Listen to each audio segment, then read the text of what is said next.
হযরত বেলাল ইবনে রেবা আল্লাহ রাসূলকে প্রশ্ন করলেন, ইয়া রাসূলুল্লাহ, মানুষ যখন কবরে যাবে মুনকার নাকির তাকে তিনটা প্রশ্ন করবে। জোরে বলেন কয়টা? তিনটা প্রশ্ন। এই তিনটা প্রশ্ন সম্পর্কে আপনারা জানেন? জানেন? প্রথম প্রশ্ন কি? মান রব্বুকা। রব মানে কি? শুধু আল্লাহ না, রব মানে আল্লাহ। আল্লাহ মানে কি? রব। তাহলে তো ঘোরামাগুর চ্যাং হয়ে গেল। আল্লাহর প্রত্যেকটি নামের আলাদা আলাদা অর্থ আছে না নাই? জোরেগান আছে না নাই? রহমান অর্থ যা রহিম অর্থ তাই? তা কিন্তু না। মালিক অর্থ যা মুলক অর্থ তা নয়। এজন্য মান রব্বুকা প্রশ্ন করার পিছনে বিশাল একটা রাজনীতির কাজ আছে। জোরেগান সুবহানাল্লাহ। তিনটা প্রশ্নই রাজনৈতিক। অমা দিনুকা, তোমার দিন কি? ধর্মের কথা কিন্তু বলেনি। অমা ইয়াবতাগি গায়রাল ইসলামা দীনান ফালান ইউকবালা মিনহু।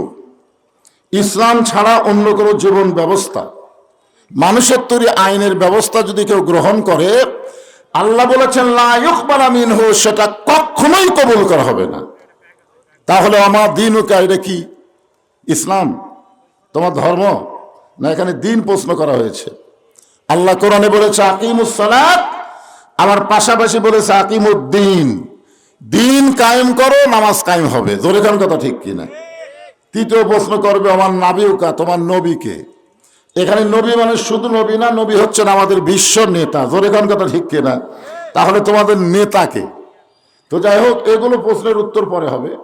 আমি যেটা আপনাদেরকে বোঝাতে চাচ্ছি সেটা হলো, হযরত বেলাল বললেন, এ রাসূলুল্লাহ, আপনি যখন কবরে যাবেন আপনাকে মুনকির নাকির কয়টা প্রশ্ন করবে?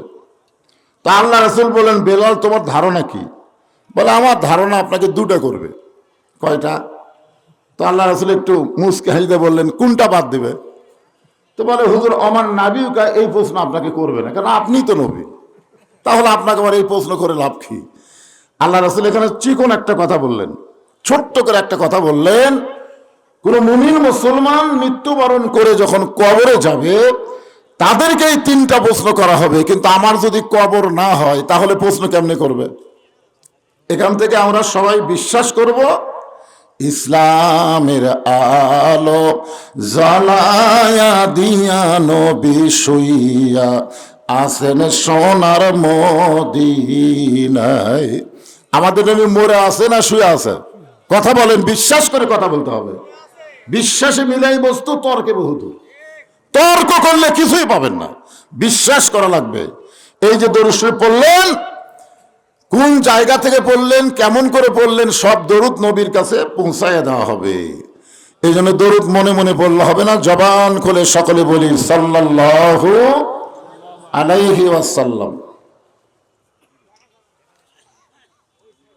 ছোট ঝাঁকই ফরকানিয়া এবং স্বতন্ত্র ইবতেদায়ী মাদ্রাসা কমিটি কর্তৃক আয়োজিত আজকের এই তাফসিরুল কোরআন মাহফিল, আল্লাহ তাআলা আজকের এই মাহফিলে যিনাকে সম্মানিত সভাপতির আসনে কবুল করেছেন, আলহাজ মোহাম্মদ আব্দুল মান্নান, সম্মানিত সহসভাপতি AHM তাজুল ইসলাম। আজকের এই মাহফিলের সম্মানিত সভাপতি বিদেশে থাকার কারণে আসতে পারে নাই, এবং তেনার প্রতিনিধিত্ব করবেন আজকের মাহফিলের সম্মানিত সহসভাপতি। সম্মানিত সভাপতি দ্বয়কে অন্তরের অন্তঃস্থল থেকে আমি শুভেচ্ছা জ্ঞাপন করছি। আজকের এই মাহফিলের সম্মানিত প্রধান অতিথি জনাব মোহাম্মদ আব্দুল মহিদ তালুকদার। কয়েকদিন আগে আব্দুল মমিন তালুকদার দুনিয়া থেকে বিদায় হয়ে গেছে। জোরেগান ঠিক কিনা? এর আগে যখন আদমদিঘিতে মাহফিল করতাম, ওনার এক নাম হলো খোকা। খোকা না? হ্যাঁ, ওনার সঙ্গে অনেক মাহফিল করেছি। হাস্যোজ্জ্বল একটা মানুষ, প্রাণ খোলা একটা মানুষ। অথচ ফ্যাসিস্ট সরকার মিথ্যা একটা বানোয়াটি কেস দিয়ে আপনাদের কাছ থেকে তাকে অনেক দূরে রেখেছিল। আল্লাহ সেখান থেকে আবার অনেক দূরে নিয়ে গেছে। আমরা দোয়া করব আব্দুল মুমিন খোকাকে আল্লাহ তাআলা তার কবরকে জান্নাতের উচ্চ মাকাম দান করুন। জোরে বলেন আমিন। আজকের এই মাহফিলের সম্মানিত বিশেষ অতিথিবৃন্দ, সম্মানিত সুধীজন, সম্মানিত ওলামায়ে কেরাম, আপনাদের মাঝে মাঝে যে সমস্ত আলেম ওলামা বসে আছেন, মঞ্চে আছেন, আমার আগে জেনে আলোচনা করে আপনাদেরকে ধন্য করেছেন, সমস্ত আলেম ওলামা এবং বক্তাগণকে অন্তরের অন্তঃস্থল থেকে আমি শুভেচ্ছা জ্ঞাপন করছি। এই মুহূর্তে আমার সামনে যারা বসে আছেন, আসতেছেন, আসবেন, ইমাম সাহেব যখন নিয়ত করে তখন কি নিয়ত করে?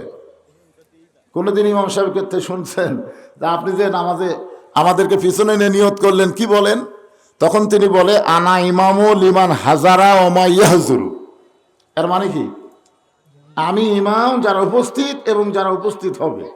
তো মাগরিবের মাহফিল হচ্ছে এরকম, মানে একবারে সব লোক আসে না। সব লোক আসে তাই আসে না, এই জন্য বলতে হয় যারা বসেছেন, আসতেছেন, আসবেন, সকলকেই অন্তরের অন্তঃস্থল থেকে আমি শুভেচ্ছা জ্ঞাপন করছি।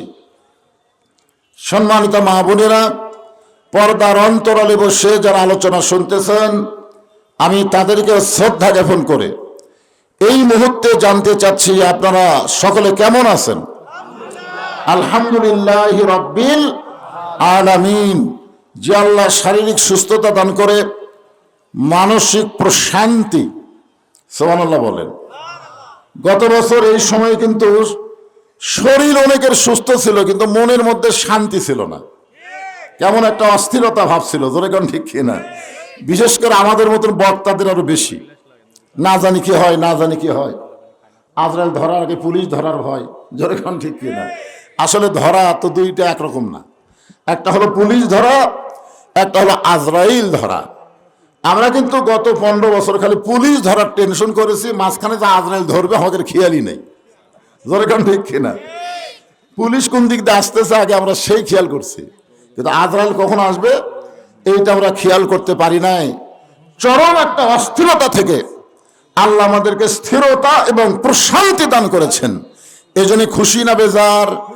তাহলে জবান খুলে সমস্বরে সকলে বলবো রব্বানা লাকাল হামদ হামদান কাসীরান তাইয়িবান মুবারাকান ফিহি।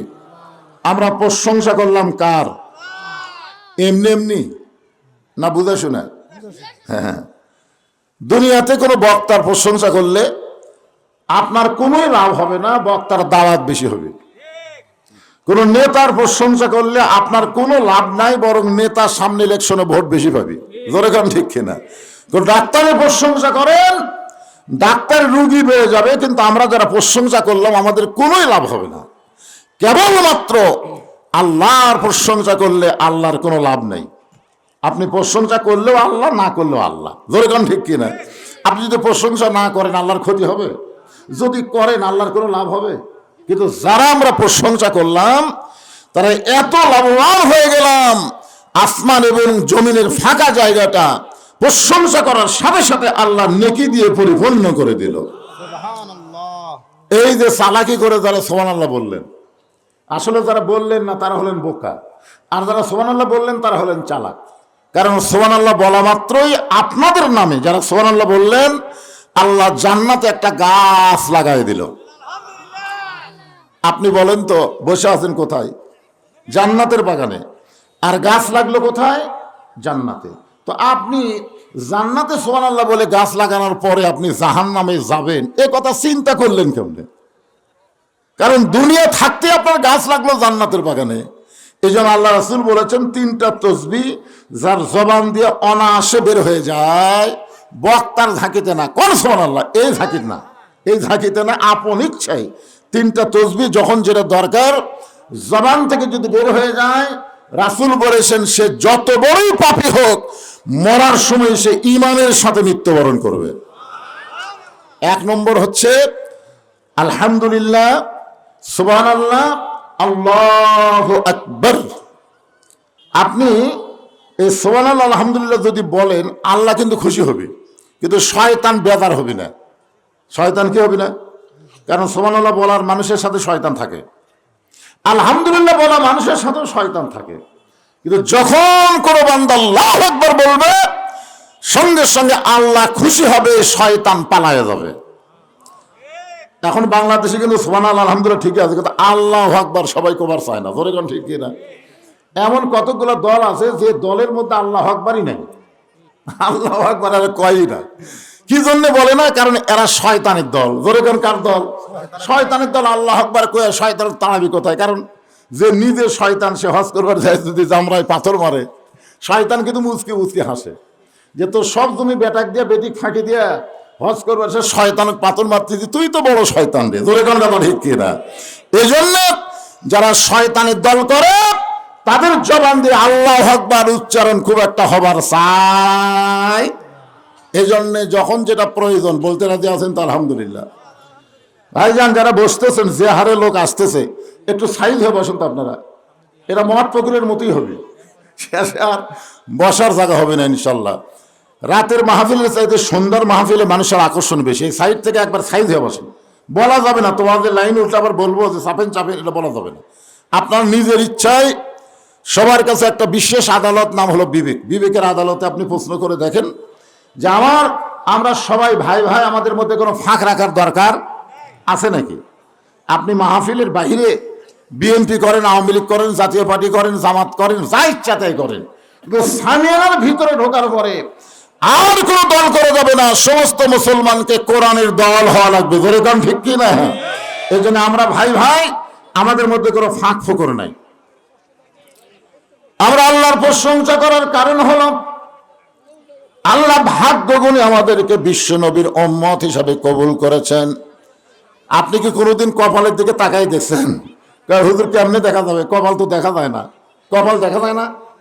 আয়নার সামনে যখন দাঁড়াবেন তখন আপনার কপাল দেখা যায় কি যায় না? এই কপালে হাত দিয়ে চুবা খাবেন। আমি মাঝে মধ্যে খাই। এটা আমার ছোট মেয়ে দেখে আমার বইয়ের কাছে যে রিপোর্ট করছে যে আব্বা মনে হয় পাগলা হয়ে গেছে, নিজের কপালে হাত দেওয়া, বাবা নিজেই চুমা খায়। আমার বউ কইলে ব্যারাম কবে থেকে ধরছে? ব্যারাম ধরেনি রে, অনেক আগে থেকে। এটা আমার মহব্বত। বলে কি জন্যে? নিজের কপালে নিজের চুমা খাওয়া মহব্বত কি? আমি বললাম আমার ভাগ্য এত ভালো যে আল্লাহ আমাকে বিনা চাহিদায় বিশ্ব নবীর উম্মত হিসেবে কবুল করে নিল। যেই নবীর উম্মত হওয়ার জন্য অনেক নবীরা পর্যন্ত আল্লাহর কাছে লালায়িত ছিলেন, আর বিনা দরখাস্ত আল্লাহ সেই নবীর উম্মত করাতে মনে হয় বেজার হচ্ছেন নাকি? বেজার আছেন আমার মুক্তার, আছেন আমার বারিস্টার, শেষ বিচারের হাইকোর্টেতে তিনি আমায় করবেন পার। আমি পাপী রাসূল জাবিন্দার। আয়াতুল কুরসি আপনারা পড়েন না? আয়াতুল কুরসি পড়েন না? জানেন না? আমি এক ছেলেকে বললাম আয়াতুল কুরসি জানো? এটা কোন দোয়া হুজুর? আয়াতুল কুরসি বলে কোন দোয়া?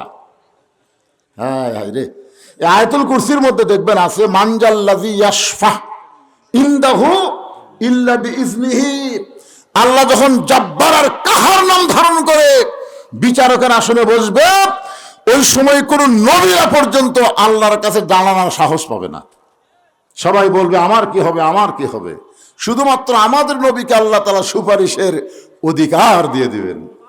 আপনারা বলেন শুধুমাত্র আমাদের নবী সুপারিশ করার অধিকার পাবেন, তখন আল্লাহ হবেন হাকিম, আমাদের নবী হবেন উকিল, আর আমরা হব আসামি। আমরা সবাই কি? জোরে বলেন যে আমরা কি?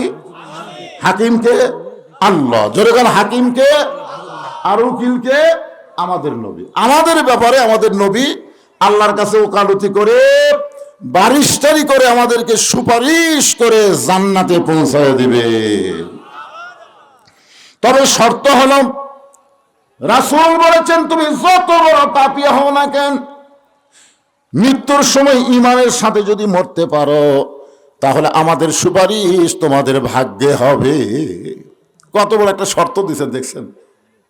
তুমি যত বড় পাপী হও সমস্যা নাই, কিন্তু মরার সময় কি হয়ে নিয়ে মরা লাগবে? ঈমান নিয়ে। ধরে কান কি নিয়ে?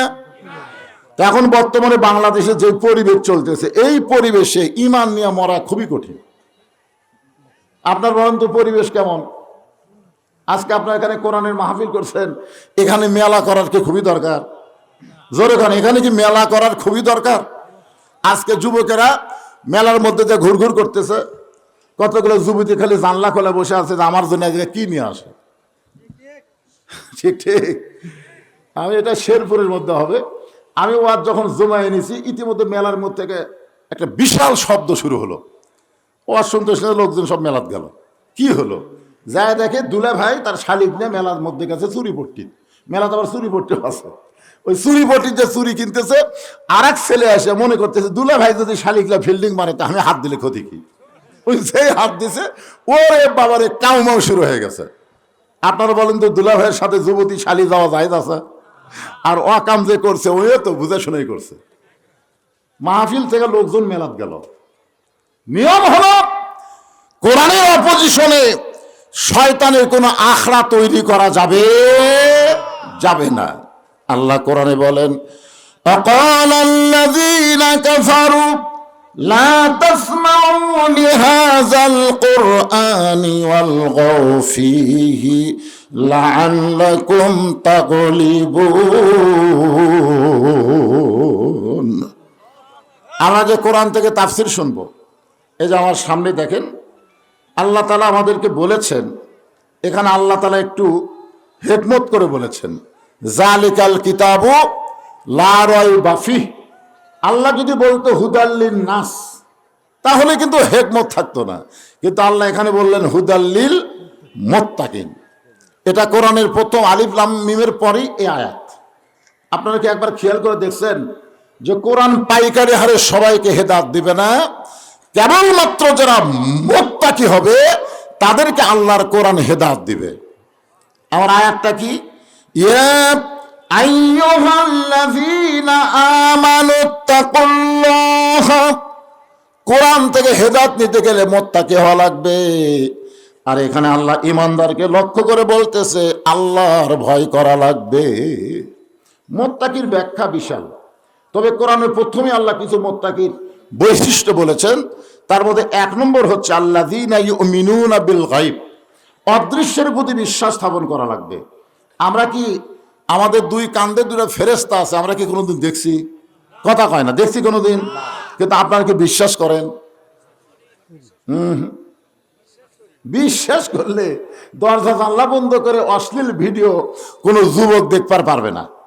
যদি বিশ্বাস করে যে আমার দুই কাঁধে দুটো ফেরেশতা আছে, যতই দরজা জানলা বন্ধ করি অকাম করার কোনো সুযোগ নাই।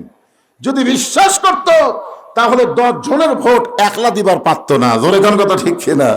আর কান্দের ফেরেশতা মনে হয় তখন ঘুম পাড়ছে নাকি? আল্লাহ কোরআনে বলেছেন কিরামান কাতিবিনা ইয়ালামুনা মা তাফআলুন। তোমার দুই কাঁধে দুই মোহরি লিখিতেছেন ডায়েরি, দলিল দেখে রায় দিবে, টাকা পয়সার নাই কারবার। একটু মনোযোগ দিয়ে শুনবেন, অদৃশ্যের প্রতি বিশ্বাস স্থাপন করা লাগবে। ও কাম বদকাম যাই করি রাখেন, কেউ না দেখলেও কে দেখতেছে? ফেরেশতারা লিখতেছে, আল্লাহ দেখতেছে। খালি এই অদৃশ্যটা বিশ্বাস করেন, আপনার দ্বারা কোনো অন্যায় কাজ হবে না। 2 নম্বর বৈশিষ্ট্য হল ওয়াকিমুনাস সালাত, নামাজ কায়েম করা লাগবে। 3 নম্বর বৈশিষ্ট্য হল মিম্মা রাযাকনাহুম ইনফিকুন। এই বৈশিষ্ট্যগুলো আমি আপনাদের সামনে একে একে বলবো, তবে যেটা শুরু করলাম একটু মনোযোগ দিয়ে শোনেন। কোরআন থেকে হেদায়েত নেবার গেলে মুত্তাকি হওয়া লাগবে। জোরে কোন কি হওয়া লাগবে? মুত্তাকি যদি আপনি হন, আপনার রেজাল্ট কি? আল্লাহ বলেছেন ইন্না আকরামাকুম ইনদাল্লাহি আতকাকুম। ওই ব্যক্তির সবচাইতে সম্মানী দামি হয় যার কলিজার ভিতরে আল্লাহর বেশি ভয়। আল্লাহ নবী মসজিদ নববীর মধ্যে বসে আছেন, ইতিমধ্যে ফেরেশতা জিবরাইল এসে নবীকে সালাম দিলেন, আসসালামু আলাইকা ইয়া রাসূলুল্লাহ। নবী ওয়ালাইকুম সালাম বলার পরে জিবরাইল বললেন আসসালামু আলাইকা ইয়া রাসূলুল্লাহ। নবী বললেন জিবরাইল তুমি তো আমারে সালাম দিলাই, ওয়ালাইকুম সালাম বললাম, আবার কিসের? বলে পরের সালামটা আমি দিলাম আর আগের সালামটা স্বয়ং আল্লাহ তাআলা আপনাকে দিছে। আল্লাহ নবীরে কি দিছে? সালাম দিছে। আমাদেরকে আল্লাহ সালাম দিবেন। কোরআন আল্লাহ বলেছেন সালামুন আলাইকুম তিবতুম ফাদখুলুহা খালিদিন। তোমরা যখন জান্নাতের মধ্যে প্রবেশ করবে ওই সময় আল্লাহ তোমাদেরকে সালাম দিয়া চিরস্থায়ীভাবে জান্নাতে থাকার বন্দোবস্ত করে দিবে। জোরে কান সুবহানাল্লাহ। নবী আমার দাঁড়িয়ে বললেন আল্লাহ আমারে সালাম দিল, আমি আল্লাহর নবীর দোস্ত। তো ফেরেশতা জিবরাইল বলে ইয়া রাসূলুল্লাহ, শুধু আল্লাহ আপনাকে সালাম দেয় নাই, আপনার ধর্মমন্ত্রী আবু বক্করকে আল্লাহ সালাম দিয়েছে। কি মন্ত্রী? কথা কয় না। তাহলে রাজনীতি আছে? আছে। ধর্মমন্ত্রী যদি আবু বক্কর হয়, নবী তাহলে রাষ্ট্রপতি। নবী তাহলে রাষ্ট্রপতি, ধর্মমন্ত্রী আবু বক্কর। আর কেউ কেউ বলে ইসলামের সাথে এক রাজনীতির নাকি সম্পর্ক নেই। পাগলা, রাজনীতির সম্পর্ক ইসলামের সাথে নাই। একটা ফকির ভিক্ষা করবার কাছে বাদশাহ শাহজাহানের রাজ দরবারে ভিক্ষা করবার যায়, বলতেছে বাদশাহ শাহজাহান কোথায়? বলে আমাদের বাদশাহ এখন ওই ঘরের মধ্যে ঢুকছে। ফকির ঘরের দরজার কাছে গিয়ে দেখে বাদশাহ শাহজাহান দুইখানা হাত আসমানের দিকে তুলে বলতেছে, ও বাদশার বাদশাহ, তোমার দরবারে আমি ফকির, তোমার দরবারে আমি ফকির। তাহলে আল্লাহ কি? বাদশাহ। জোরে কোন আল্লাহ কি? কেন বাদশাহ বলতে আপনাকে কি সমস্যা হচ্ছে? এখানে হাদিস সাহেব নাই, আপনার হাদিস সাহেব কেউ নাই। আপনার যে কাবা ঘর সামনে নিয়ে বললেন লাকাওয়াল মুলক লা শারিকা লাক, পড়েননি? ইন্নাল হামদা ওয়ান নি'মাতা লাকাওয়াল মুলক লা শারিকা লাক। হাদিস সাহেব, আল্লাহর ঘর সামনে রেখে আপনি কি স্বীকার করলেন? আপনি বললেন রাজনীতির ভিতরে, রাজত্বের ভিতরে একমাত্র আল্লাহ ছাড়া অন্য কারো স্বীকার করি না। জোরে কোন কথা ঠিক কিনা? অন্য কাউকে স্বীকার করি না। তাহলে রাজা একমাত্র কে? বাদশাহ একমাত্র কে? তাবারাকাল্লাযী বিয়াদিহিল মুলক, গোটা পৃথিবীর রাজত্ব, কর্তৃত্ব, মালিকানা কার হাতে? তাহলে বাদশাহ শাহজাহান বাদশাহ না, বাদশাহ শাহজাহান চোখের পানি বের করে বলতেছে আমি ফকির, আমি হলাম ফকির, তুমি হলাম বাদশাহ। এই জন্য রাজার নীতি হলো রাজনীতি, আর ফকিরের নীতি হলো ফকরা নীতি। মানুষের নীতির নাম হলো ফকরা নীতি, আর আল্লাহর নীতির নাম হলো রাজনীতি। জোরে কান সুবহানাল্লাহ। তাহলে বলেন ইসলামের রাজনীতি আছে না নাই? পুরা ইসলামটাই রাজনীতি। এই সময় যদি কেউ জবান বন্ধ রাখেন, আল্লাহ বলেছেন এই হক কথা বলার সময় জবান বন্ধ রাখলে এরা কারা? এরা কে? এমন সময় আল্লাহ বললেন অমিনান নাসি মান ইয়াকুলু আমান্না বিল্লাহি ওয়া বিল ইয়াউমিল আখিরি ওয়া মা হুম বিমুমিনিন। এরা বলে আমরা আল্লাহ বিশ্বাস করি, আখিরাত বিশ্বাস করি, এরপরে হক কথার সময় জবান খোলে না। আল্লাহ বলেছে এরা মুমিনই নয়, এরা হলো মুনাফিক। জোরে করে এরা কি? তাহলে আপনারা বলেন তো, আল্লাহর নীতির নাম হলো রাজনীতি, মানুষের নীতির নাম হলো ফকরা নীতি। কথা কয় না কেন? এটা আমার বাপের কথা না, আল্লাহর কথা। আল্লাহু গানিয়ুন ওয়া আনতুমুল ফুকারা। আল্লাহ হচ্ছে একমাত্র রাজা, বাদশাহ, ধনী, আর আমরা মানুষ হলাম ফকির। কোরআনে আছে না নাই? জোরে কোন আছে না নাই? তাহলে আল্লাহর নীতির নাম কি? সবচাইতে বড় পথের নাম কি? সবচাইতে বড় হাঁসের নাম কি? সবচাইতে বড় বাড়ির নাম হলো রাজপ্রসাদ। তুমি বাড়ি রাজবাড়ি করবা, তুমি রাজপাট বলবা, তুমি রাজহাঁস বলবা, কিন্তু তুমি রাজনীতি বলবে না। ইয়ার কি মারো আল্লাহর সাথে, চাপা ফেটে ফেলে দিবি। জোরে কোন কথা ঠিক কিনা? এই জন্য একটু মনোযোগ দিয়ে শুনতে হবে। আমার রাজনীতি নাই। কোরআন শরীফের রাজত্ব নামের একটা সূরা আছে, তো সূরা মুলক। আমার ওই বিষয় তো না, আজকের বিষয়টা কি একটু মনোযোগ দিয়ে শুনবেন। কোরআন থেকে হেদায়েত নিতে গেলে মুত্তাকি হওয়া লাগবে। জোরে কোন কি হওয়া লাগবে?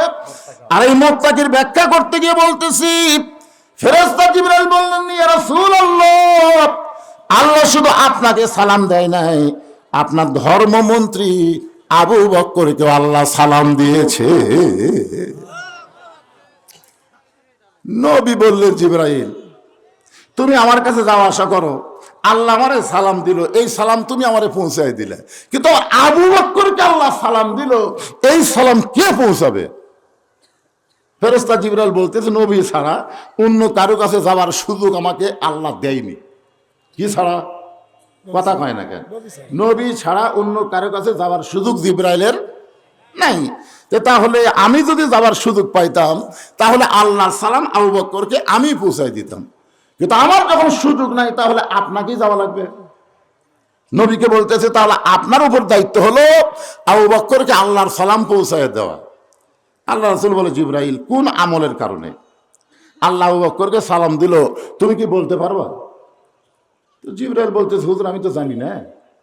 রাসূল বলে আমিও তো জানি না রে, কোন আমলের কারণে আল্লাহ ধর্মমন্ত্রী আবু বকরকে সালাম দিলে, এটা নবীও জানে না, জিবরাইলও জানে না। জানে কে? আরো জোরে। ফেরেশতা জিবরাইল বলে, ইয়া রাসূলুল্লাহ, তবে আপনি তদন্ত করলে জানতে পারবেন। আপনি যদি আপনার ধর্মমন্ত্রীকে একটু তদন্ত করেন, কোন আমলের কারণে আবু বকরকে আল্লাহ সালাম দিলে, একটু তদন্ত করে দেখেন তো। দুনিয়ার সবাই যখন ঘুমায় গেছে, এমন সময় আল্লাহ নবী চুপি চুপি আবু বকরের ঘরের দরজার কাছে দাঁড়ানো মাত্রই ঘরের ভিতর থেকে ছোট বাচ্চার মতন ফোফানো কান্নার আওয়াজ আসতেছে। নবী কান ফলায় শোনে, ঘরের ভিতর থেকে ছোট বাচ্চা যখন রাগ করে ফোফায়, ফোফানো কান্নার মতন আওয়াজ আসতেছে। আবু বকর কান্নার শব্দ শুনে নবী থমকে গিয়ে বলেন, আল্লাহ, যেই মানুষটা দুনিয়ার 1 নম্বর জান্নাতি। জোরে কান সুবহানাল্লাহ। আপনারা বলেন তো, সবাই জান্নাতি, কিন্তু আবু বকরের নম্বর কত? 1 নম্বর। জোরে কান, কয় নম্বর? 1 নম্বর। রাসূল 10 জনের নম্বর বলার পরে আর নম্বর বলেন, নবী যখন চুপ করে আছে তখন আল্লাহ তাআলা বললেন, রাদিয়াল্লাহু আনহুম ওয়ারাদু আন যালিকা লিমান খাশিয়া রাব্বাহ। যে এরকম নম্বর কয়ে কি হবে? এই জন্যে আল্লাহ তাআলা আয়াত নাযিল করে বললেন, ওগো নবী, আপনার সাহাবীদের পিছনে যাদের পিছনে রাদিয়াল্লাহু তাআলা আনহু শব্দ আছে, আমি আল্লাহ তাদের সবাইকেই বিনা হিসাবে জান্নাত দিয়ে দিলাম। আপনারা সুবহানাল্লাহ বলেন। ফেরেশতা জিবরাইল এসে সালাম দিয়ে বলে, রাসূলুল্লাহ, আল্লাহ তাআলা আপনার উম্মতের মধ্যে ৭০,০০০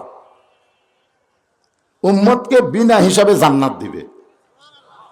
নবী সুবহানাল্লাহ কয়নি। আপনারা তো ভালোই মারতেছেন। তো জিবরাইল বলে, ইয়া রাসূলুল্লাহ, আল্লাহ খুশি হয়ে আপনার উম্মতের ৭০,০০০কে বিনা হিসাবে জান্নাত দিবে, আপনি সুবহানাল্লাহ কন না কেন? রাসূল বলে, আমার সাহাবী এখন আছে ১.৫ লক্ষ। এখন ১.৫ লক্ষ সাহাবী আমার আছে, দুনিয়াতেই আছে। তাহলে ৭০,০০০ দিলে বাদ থাকে কত? আল্লাহ রাসূল বললেন, উমর, তুমি কি বলো? উমরকে আপনিও জাহমতাই, নেতা যেমন কর্মীও তেমন। সুবহানাল্লাহ।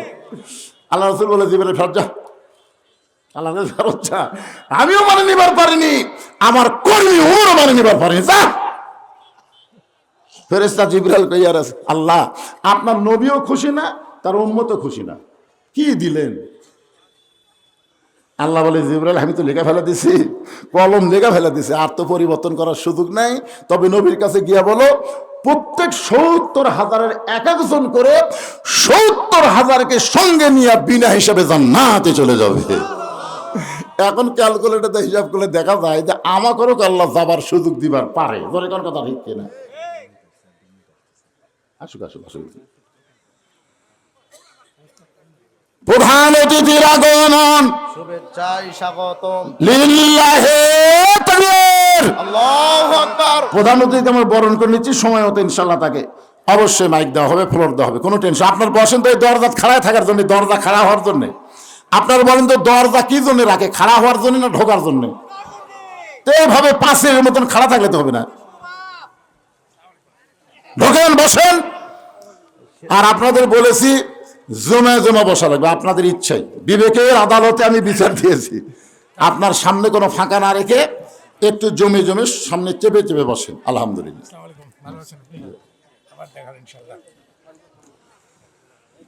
তো সে কথা বলতেছিলাম, একটু মনোযোগ দেন। আল্লাহ নবী বলতেছে, আল্লাহ, যে মানুষটা আমার জান্নাতের 1 নম্বর, দুনিয়ার সবাই ঘুম পাড়ে, আর আবু বকর এমন করে কেন কাঁদতেছে? নবী আমার কিছুই না বলে মসজিদ নববীতে গেলেন। ফজরের নামাজের জামাত আদায় করার পরে আল্লাহ নবী সাহাবীর দিকে মুখ ঘুরে যখন বসলেন, তাকায় দেখে হযরত আবু বকরের 2টা চোখ রক্তের মতন লাল। আল্লাহ রাসূল বললেন, সাহাবীরা, আজকে আবু বকরের সঙ্গে আমার গোপন কিছু গল্প আছে। যেই মাত্র নবী বলেছে আবু বকরের সাথে আমার গোপন কিছু গল্প আছে, সাথে সাথে সব সাহাবীরা মসজিদ থেকে বের হয়ে চলে গেল। সুবহানাল্লাহ কবেন না? দেখছেন, প্রত্যেকটা সাহাবী হচ্ছে কর্মী, আর নেতা হচ্ছে মুহাম্মাদুর রাসূলুল্লাহ। যখন নেতা বলেছে আবু বকরের সঙ্গে আমার গোপন কিছু গল্প আছে, তখন প্রত্যেকটা সাহাবীরা মসজিদ থেকে বের হয়ে গেল। এটা হলো নেতা মানা। আর এখন ইমাম সাহেব যদি বলে যে মুয়াজ্জিনের সাথে আমার গোপন কিছু গল্প আছে, তখন মুসলিমের বলবি, তাহলে মুয়াজ্জিন আপনি বেড়া যান। ঠিক কিনা? হায় হায়, বাংলাদেশের ইমামকে মানুষ কিরকম মানে? নেতা মানে সমাজের নেতা মানে, কিন্তু মসজিদের ইমামকে মানবার কথা কয় না রে বারে, মানবার চায়। অথচ আপনি যখন বললেন ইক্তেদাই তো বিহাদাল ইমাম, আমি এই ইমামকে অনুসরণ করি, ফেরেশতারা বলে আল্লাহ শুধুমাত্র নামাজের মধ্যেই করবে না সমাজের মধ্যেও করবে? আল্লাহ গো, এই যে মুসল্লি ইমামকে অনুসরণ করতেছে, এইটা কি শুধু মসজিদের মধ্যে অনুসরণ না সমাজের মধ্যে অনুসরণ? আল্লাহ বলেন এই ফেরেশতারা সাক্ষী থাক, আল্লাহর কোরআন যখন সমাজের মধ্যে চালু হয়ে যাবে, শুধু মসজিদে ইমামকে অনুসরণ করবে না, সমাজের মধ্যে ইমাম যে দল করবে তারাও সেই দলের কর্মী হয়ে যাবে। সুবহানাল্লাহ কন না কেন? সুবহানাল্লাহ বোঝেন না আপনারা? একটু মনোযোগ দিয়ে শুনবেন।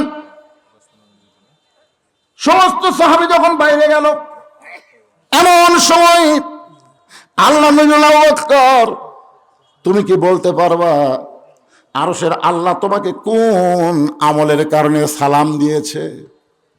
তুমি কি বলতে পারবা যে আরশের আল্লাহ কোন আমলের কারণে তোমাকে সালাম দিল? এ কথা শোনা মাত্র আবু বকর একেবারে শরীর কাঁপতে কাঁপতে পড়ে গেল। আল্লাহ আমাকে সালাম দিছে, আমার মতন অধমকে আল্লাহ সালাম দিছে? আমাকে এমপি সালাম দিলে আমরা খুশিতে 10 জনক কই, বলেন না আইরা আমাকে এমপি সালাম দিছে রে। আমি এমপি ইলেকশনে যারা যাবে, চেয়ারম্যান ইলেকশনে যারা যাবে, তাদেরকে বলবো আপনার ভোটের আগে যেমন সালাম দেন, ভোটের পরে খালি একই সালাম ধরে থাকবেন, আপনার গম দেওয়া লাগবে না, টাকা দেওয়া লাগবে না, খালি সালাম দেওয়ার কারণে যতদিন বাঁচবেন ততদিন আপনাকে আল্লাহ নেতা বানাবে। জোরে কর কথা ঠিক কিনা? জনগণ কিছুই চায় না, তো চায় একটা নেতার ভালো ব্যবহার। জোরে কর কথা ঠিক কিনা? জনগণ কি চায়? এই কতগুলো চামচের অত্যাচারে নেতার কাছে ভোটের পরে আর যাওয়া যায় না। জোরে কর কথা ঠিক কিনা? এই রে চামচের সব মনে হয় ওরাই নেতা তুলিছে, ভোট না দিলে নেতা কেমন উঠবে?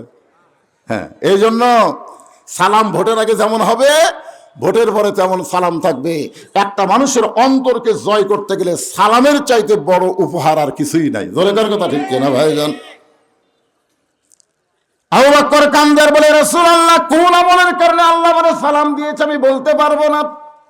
নবী বলে, জিবরাইলও জানে না, আমিও জানি না, তুমিও জানো না, কিন্তু তদন্ত করে আমি জানতে পারলাম সবাই যখন ঘুমাইয়াছিল তখন তুমি কেন এমন কান্না করলে? চুম করছে, ওরে বাবা রে, ধরা পড়ছে। কি ধরা পড়ছে বুঝেন? আল্লাহ রাসূল বললেন, সাহাবীরা, তোমাদের মধ্যে এমন কতগুলো সাহাবী আছে যারা গভীর রাত্রে চুরি করে। সাহাবীরা কয়, হুজুর চুরি করে গভীর রাত্রে? ওমর ফারুক আর বসে থাকতে পারলো না, তাই বল হুজুর আইন মন্ত্রী। ধরে কি মন্ত্রী? নবী যখন রাষ্ট্রপতি ছিল, ওমর ফারুক ছিল আইন মন্ত্রী। হুজুর কারা কারা চুরি করে খেলাম নাম কোন তো? আল্লাহ রাসূল বলে, তুমিও করো। যেই কইছে তুমিও করো, ওমর চট করে বসে বলতেছে, ইয়া রাসূলুল্লাহ কি চুরি? বলে, ঘুম চুরি করে যারা তাহাজ্জুদের নামাজে দাঁড়াও, এরা হলো সবচাইতে বড় চোর। সবাই যখন ঘুমায় যায় তখন আল্লাহর সঙ্গে নিজের অস্তিত্ব বিলীন করে দিয়ে আল্লাহর সাথে ওয়াসজুদ ওয়াক্তারিফ, আল্লাহর নিকটে পৌঁছে যায়। জোরে কারণ সুবহানাল্লাহ। এরকম চুরি করা ভালো না খারাপ? আবু বকর চুম করছে, ওরে বাবা রে। আবু বকর বলে, ইয়া রাসূলুল্লাহ, আপনি যখন আমার কান্নার খবর জানতে পেরেছেন তাহলে শোনেন, তাহাজ্জুদের নামাজের পরে ফজর আযান দিতে একটু সময় বাকি আছে, আর ওই সময়টা আমি মুরাকাবা মুশাহাদায় লিপ্ত হলাম। মুরাকাবা মুশাহিদা বোঝেন আপনারা? আজকে বাংলাদেশে প্রত্যেকটা মানুষ চিন্তায় পড়ে গেছে যে অনেক কিছুই তো বাংলাদেশে হচ্ছে। আজকে আবার দেখলাম যে খালি ভাঙ্গাচুরা সাফ করে দিচ্ছে। আমি চিন্তা করলাম, কে রে, ছাত্র জনতা যেভাবে জীবন দিল, দিয়ে ফ্যাসিস মুক্ত বাংলাদেশ করলো, আবার এই ফ্যাসিস দূরের থেকে গদগদ করতেছে, কনফারেন্স করতেছে, মনে হয় কিছু একটা হবি। এই চিন্তা করে আমি গতকাল পাবনায় 2টা ওয়াজ করছি। ওয়াজ শেষ করার পরে দিকে, ওরে বাবা 32 নম্বর 36 বানিয়ে দিচ্ছে। ধরে কথা মোরাকাবা করেন আপনারা? একটু চোখ বন্ধ করেন, ওরা চিন্তা করে দেখেন তো আমাদের ভবিষ্যৎ কি? ভবিষ্যৎ আল্লাহ আমাদের কেমন কি দিবে? একটু মুরাকাবা মুশাহিদা করার দরকার আছে না নাই? দরকার আছে না নাই? একটু চোখ বন্ধ করেন, চোখ খুলে কি দেখবেন? চোখ খুলে দেখবেন কি চোখ একটু বন্ধ করে দেখার চেষ্টা করেন। আল্লাহ রাসূল বলেছেন, ইত্তাকু ফিরাসাতাল মুমিনিনা ফাইন্নাহু ইয়ানজুরু বিনুরিল্লাহ। মুমিনদের দৃষ্টি নজরকে তোমরা ভয় করো। যারা প্রকৃত মুমিন হবে তারা তোমাদের মতন দেখে না, তারা যা দেখে আল্লাহর কোরআনের নূর দিয়া। সুবহানাল্লাহ কন্যা গান। এই কোরআন কি আলো না অন্ধকার?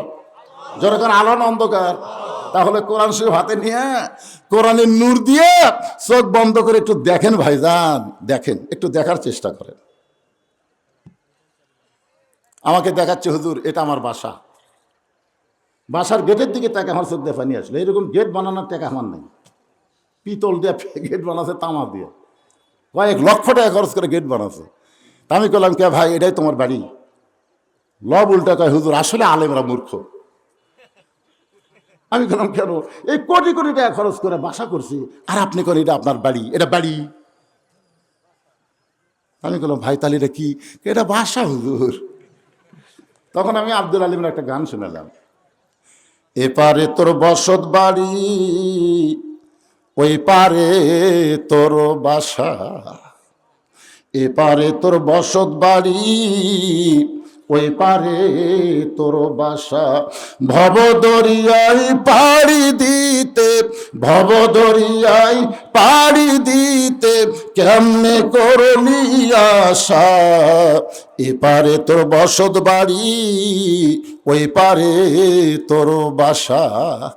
আব্দুল মুমিন ভাই এখন বুঝতেছে দুনিয়ার বসত বাড়ি বাদ দিয়ে এখন আল্লাহ তাকে বাসায় পৌঁছায় দিছে। জোরে কোন কথা ঠিক কিনা? শহরে বাসা করছেন, আজকে এই গ্রামে চলে আইছেন ছোট থাকুন, আসার পরে লোকজন বলতে ভাই অনেকদিন পরে আইছেন, থাকা লাগবে। না না না না না না, এটা হলো বসত বাড়ি ভাই, এটা আসা যায় বসা যায় কিন্তু থাকা যায় না। তাহলে কুটি থাকবে? বাসা। তো মুসলমান, দুনিয়া হলো তোমাদের বসত বাড়ি আর জান্নাত হলো তোমাদের বাসা। জোরে কোন কথা ঠিক কিনা? বসত বাড়িতে এসে কই, যেমন আরে তুই পাগলা রে, তুই পাগলা।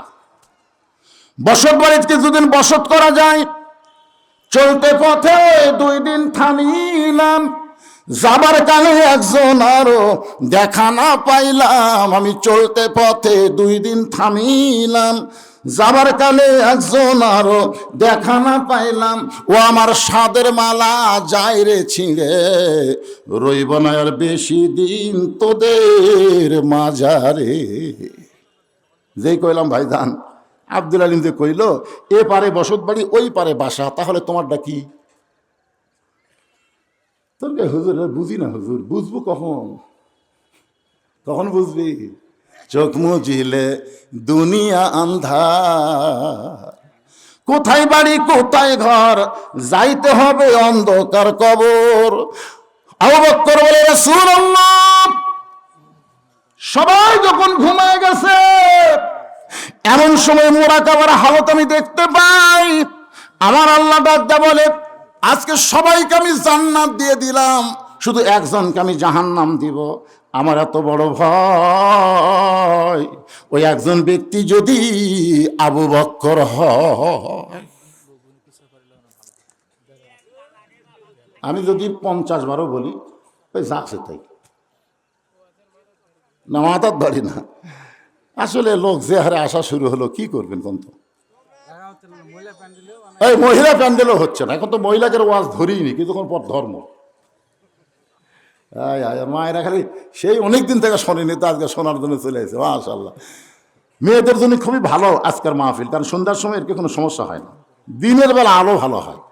এইদিকে একটু চাপে বসেন, এই হাটে গেলে এর মধ্যে হাটের তাল ফাঁকা আছে, একটু চাপে বসেন, তো আল্লাহর চাপে বসেন, বসেন, জিকির করেন আর সামনের দিকে জমে বসেন। লা ইলাহা ইল্লাল্লাহ, লা ইলাহা ইল্লাল্লাহ, লা ইলাহা ইল্লাল্লাহ, লা ইলাহা ইল্লাল্লাহ, লা ইলাহা ইল্লাল্লাহ, লা ইলাহা, লা ইলাহা ইল্লাল্লাহু মুহাম্মাদুর রাসূলুল্লাহ সাল্লাল্লাহু আলাইহি সাল্লাম। সঙ্গে সঙ্গে নবী বলতে, আবু বকর তুমি কি বললে আর একবার বলো। আবু বকর বলে, রাসূলুল্লাহ মোরাকাবার হালত আমি দেখতে পাই। হাসরের ময়দানে আল্লাহ তাআলা ঘোষণা করে দিল, আমি সবাইকে জান্নাত দিয়ে দিলাম, কিন্তু একটা ব্যক্তিকে আমি জাহান্নাম দিব। আমার এত বড় ভয়, ওই একটা ব্যক্তি যদি আবু বকর হয়, সঙ্গে সঙ্গে নবী আবু বকরের কপালে চুম্বন দিলেন, আবু বকর। এই মুহূর্তে আল্লাহ তাআলা কোরআন নাজিল করে বললেন, ইন্না আকরামাকুম ইনদাল্লাহি আতকাকুম, যার কলিজায় আল্লাহর সবচাইতে বেশি ভয়, তার জন্য আরশের আল্লাহর সালাম হয়। আত্তাকুল্লাহ হাক্কা তুকাতিহি, আল্লাহর ভয় করা লাগবে। সে ভয়টা কেমনে করবেন, কোন আইনে করবেন, কোন সমাজ পারে করবেন, এ বিষয়ে আল্লাহর কোরআনে আছে না নাই? জোরে করে আছে না নাই? হ্যাঁ, একটা স্লোগান দিয়ে আমি অতিথিদেরকে বরণ করেছি টেসে, তাদেরকে একটু ফ্লোর দেওয়া হবে 2-4-5 মিনিট। কি আপনারা আপত্তি করবেন ভাইজান? ওনারা ব্যস্ত মানুষ, এখানে কিছু কথা বলে চলে যাবে, তারপর আমি শুরু করে দেবো একটা না। অসুবিধা আছে? মনে করেন না যে এসার সময় মাহফিল শেষ, এসা দেওয়া আছে পাগলা, ওয়াদের শেষে এসা হবি, তাই বলে এসা তো এসা না, 2 ঘন্টা পরে হবে। অসুবিধা আছে ভাইজান? কোনো সমস্যা নেই, ওয়াজ হবে। এটি করে আমার আর একটি মারা লাগবে, এই জন্যে কেউ পাড়াঘড়ি করতেছে। তো এই স্লোগানটা দিয়ে তারপর ভাইদেরকে মাইক দিচ্ছি। وَنُنَزِّلُ مِنَ الْقُرْآنِ مَا هُوَ شِفَاءٌ وَرَحْمَةٌ لِّلْمُؤْمِنِينَ, সব সমস্যার সমাধান দিতে পারে আল কোরআন। জবান খোলা বলেন, আল্লাহর আয়াতের সাথে একমত না দেব? সব সমস্যার সমাধান লিল্লাহি তাকবীর। আলহামদুলিল্লাহ। যান শুরু করুন। এসে বসেন, একটু জিজ্ঞেস। সম্মানিত মুসলিমবৃন্দ, আসসালামু আলাইকুম। আমরা 5,000 টাকা নগদ এই জলসার জন্য দান করিলাম। আসসালামু আলাইকুম।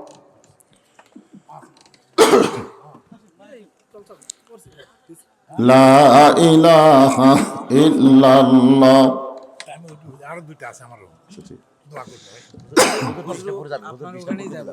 বিষ্ণুপুর মনে হয় আপনার বিষ্ণুপুর আরো দুটো আছে। লা ইলাহা ইল্লাল্লাহ। জবান খোলেন, আল্লাহর জন্য মহব্বত করে লা ইলাহা ইল্লাল্লাহ, লা ইলাহা ইল্লাল্লাহ, লা ইলাহা ইল্লাল্লাহ মুহাম্মাদুর রাসূলুল্লাহ সাল্লাল্লাহু আলাইহি ওয়াসাল্লাম। ইয়া আইয়ুহাল্লাযীনা আমানুত্তাকুল্লাহা হাক্কা তুকাতিহি। আল্লাহ বলতেছেন, যারা আমাকে বিশ্বাস স্থাপন করেছো, তোমাদের 1 নম্বর আমল হচ্ছে আত্তাকুল্লাহ, ভয় করতে হবে কাকে? আরো জোরে বলেন। নামাজ দিয়ে আল্লাহর ভয় হয় না, যাকাত দিয়ে আল্লাহর ভয় হয় না, হজ করে আল্লাহর ভয় হয় না, এমনকি রোজা রেখেও আল্লাহর ভয় হয় না। যদিও আল্লাহ বলেছেন, কুতিবা আলাইকুমুস সিয়াম কামা কুতিবা আলাল্লাযীনা মিন ক্বাবলিকুম লাআল্লাকুম তাত্তাকুন। এখানে আল্লাহ বলেছেন আশা করা যায় রোজার কারণে তোমরা মুত্তাকি হবে। জোরে কোন কি হবে? এই কথাগুলো শোনেন, কি হবে? মুত্তাকি হবে। আচ্ছা, নামাজের কথা আল্লাহ বললেন না যে নামাজ দিয়ে তোমরা মুত্তাকি হবা, যাকাত দিয়ে তোমরা মুত্তাকি হবা, হজ করে মুত্তাকি হবা, এ কথা আল্লাহ কিন্তু বলেনি। আল্লাহ বলেছেন রোজার মাধ্যমে আশা করা যায় তোমরা মুত্তাকি হবে। আজকের সাবজেক্ট হচ্ছে আত্তাকুল্লাহ হাক্কা তুকাতিহি। আবু বকর রাদিয়াল্লাহু কেন মুত্তাকি হলেন, কেন আল্লাহর সালাম পেলেন, এ বিষয়ে তো আপনারা কিছুটা শুনলেন। যে ওয়াজের মধ্যে একটু ছন্দপতন হয়, যখন ওয়াজটা ব্রেক করে দিয়ে আরেকজন কথা বলে। আমি এই কথাগুলো আগাম নিয়ে এসে আপনাদের কাছে তুলে ধরলাম যেন বুঝতে আপনাদের সহজ হয়। বুঝতে পারতেছেন তো? আলহামদুলিল্লাহ। হ্যাঁ, একটু হা করবেন না বাবুরে। তাহলে কি বলতেছিলাম, যারা আল্লাহকে বিশ্বাস স্থাপন করেছো, 1 নম্বর আমল হচ্ছে আত্তাকুল্লাহ, ভয় করতে হবে আল্লাহর। রজবের চাঁদ ওঠার সাথে সাথে রাসূল একটা দোয়া বেশি বেশি পড়তেন। রজব থেকে রমজান পর্যন্ত একই দোয়া সবসময় নবী পড়তেন, আল্লাহুম্মা বারিক লানা ফি রজবা শাবান। রজবা ও শাবান, রজব চলে গেছে, এটা কি চলতেছে? শাবান। বাল্লিগ না রমাদান। দেখছেন কথাটা খেয়াল করে, বাল্লিগ না রমাদান। রমজান পর্যন্ত আল্লাহ আমার হায়াতকে লম্বা করে দাও। তাহলে কে কখন মরবে এটা নবীও জানে না। নবী যদি জানতো তাহলে কেন বলতেন আল্লাহর কাছে যে বাল্লিন না রমাদান, রমজান পর্যন্ত আমার হায়াতকে পৌঁছে দাও। এখান থেকে প্রমাণ হলো কে কখন মরবে এটা আল্লাহর নবীও কথা কয় না, আল্লাহর নবীও আপনার মনে হয় জানেন। জানেন যে চাল চলন মনে হচ্ছে আপনারা জানেন, চাল চলন দেখলে তো বোঝা যায়। একটা মানুষ যদি এটা বিশ্বাস করে দুনিয়াতে এসেছি থাকার জন্য না যাওয়ার জন্য, যে কোনো মুহূর্তে আমাকে যাওয়া লাগবে, আল্লাহ বলেছেন যাও কোনো সমস্যা নাই, লা তামুতুন্না ইল্লা ওয়া আনতুম মুসলিমুন। মুসলমান না হয়ে মৃত্যুবরণ করো না, মুসলমান হয়ে যদি যে কোনো সময় মৃত্যুবরণ করো, মরার সাথে সাথে আল্লাহ তোমাকে 8টা জান্নাতের দরজা খুলে দিবে। তো তাহলে যে কোনো সময় মুসলমান হয়ে মরতে আমাদের কোনো আপত্তি, কিন্তু মুসলমান হওয়া বাদ দিয়ে যদি অন্য কোন অবস্থা আমাদের মৃত্যু হয়, হতেও পারে যদি এইটা 2 গুণ না থাকে। একটা হচ্ছে আত্তাকুল্লাহ, আল্লাহর ভয়।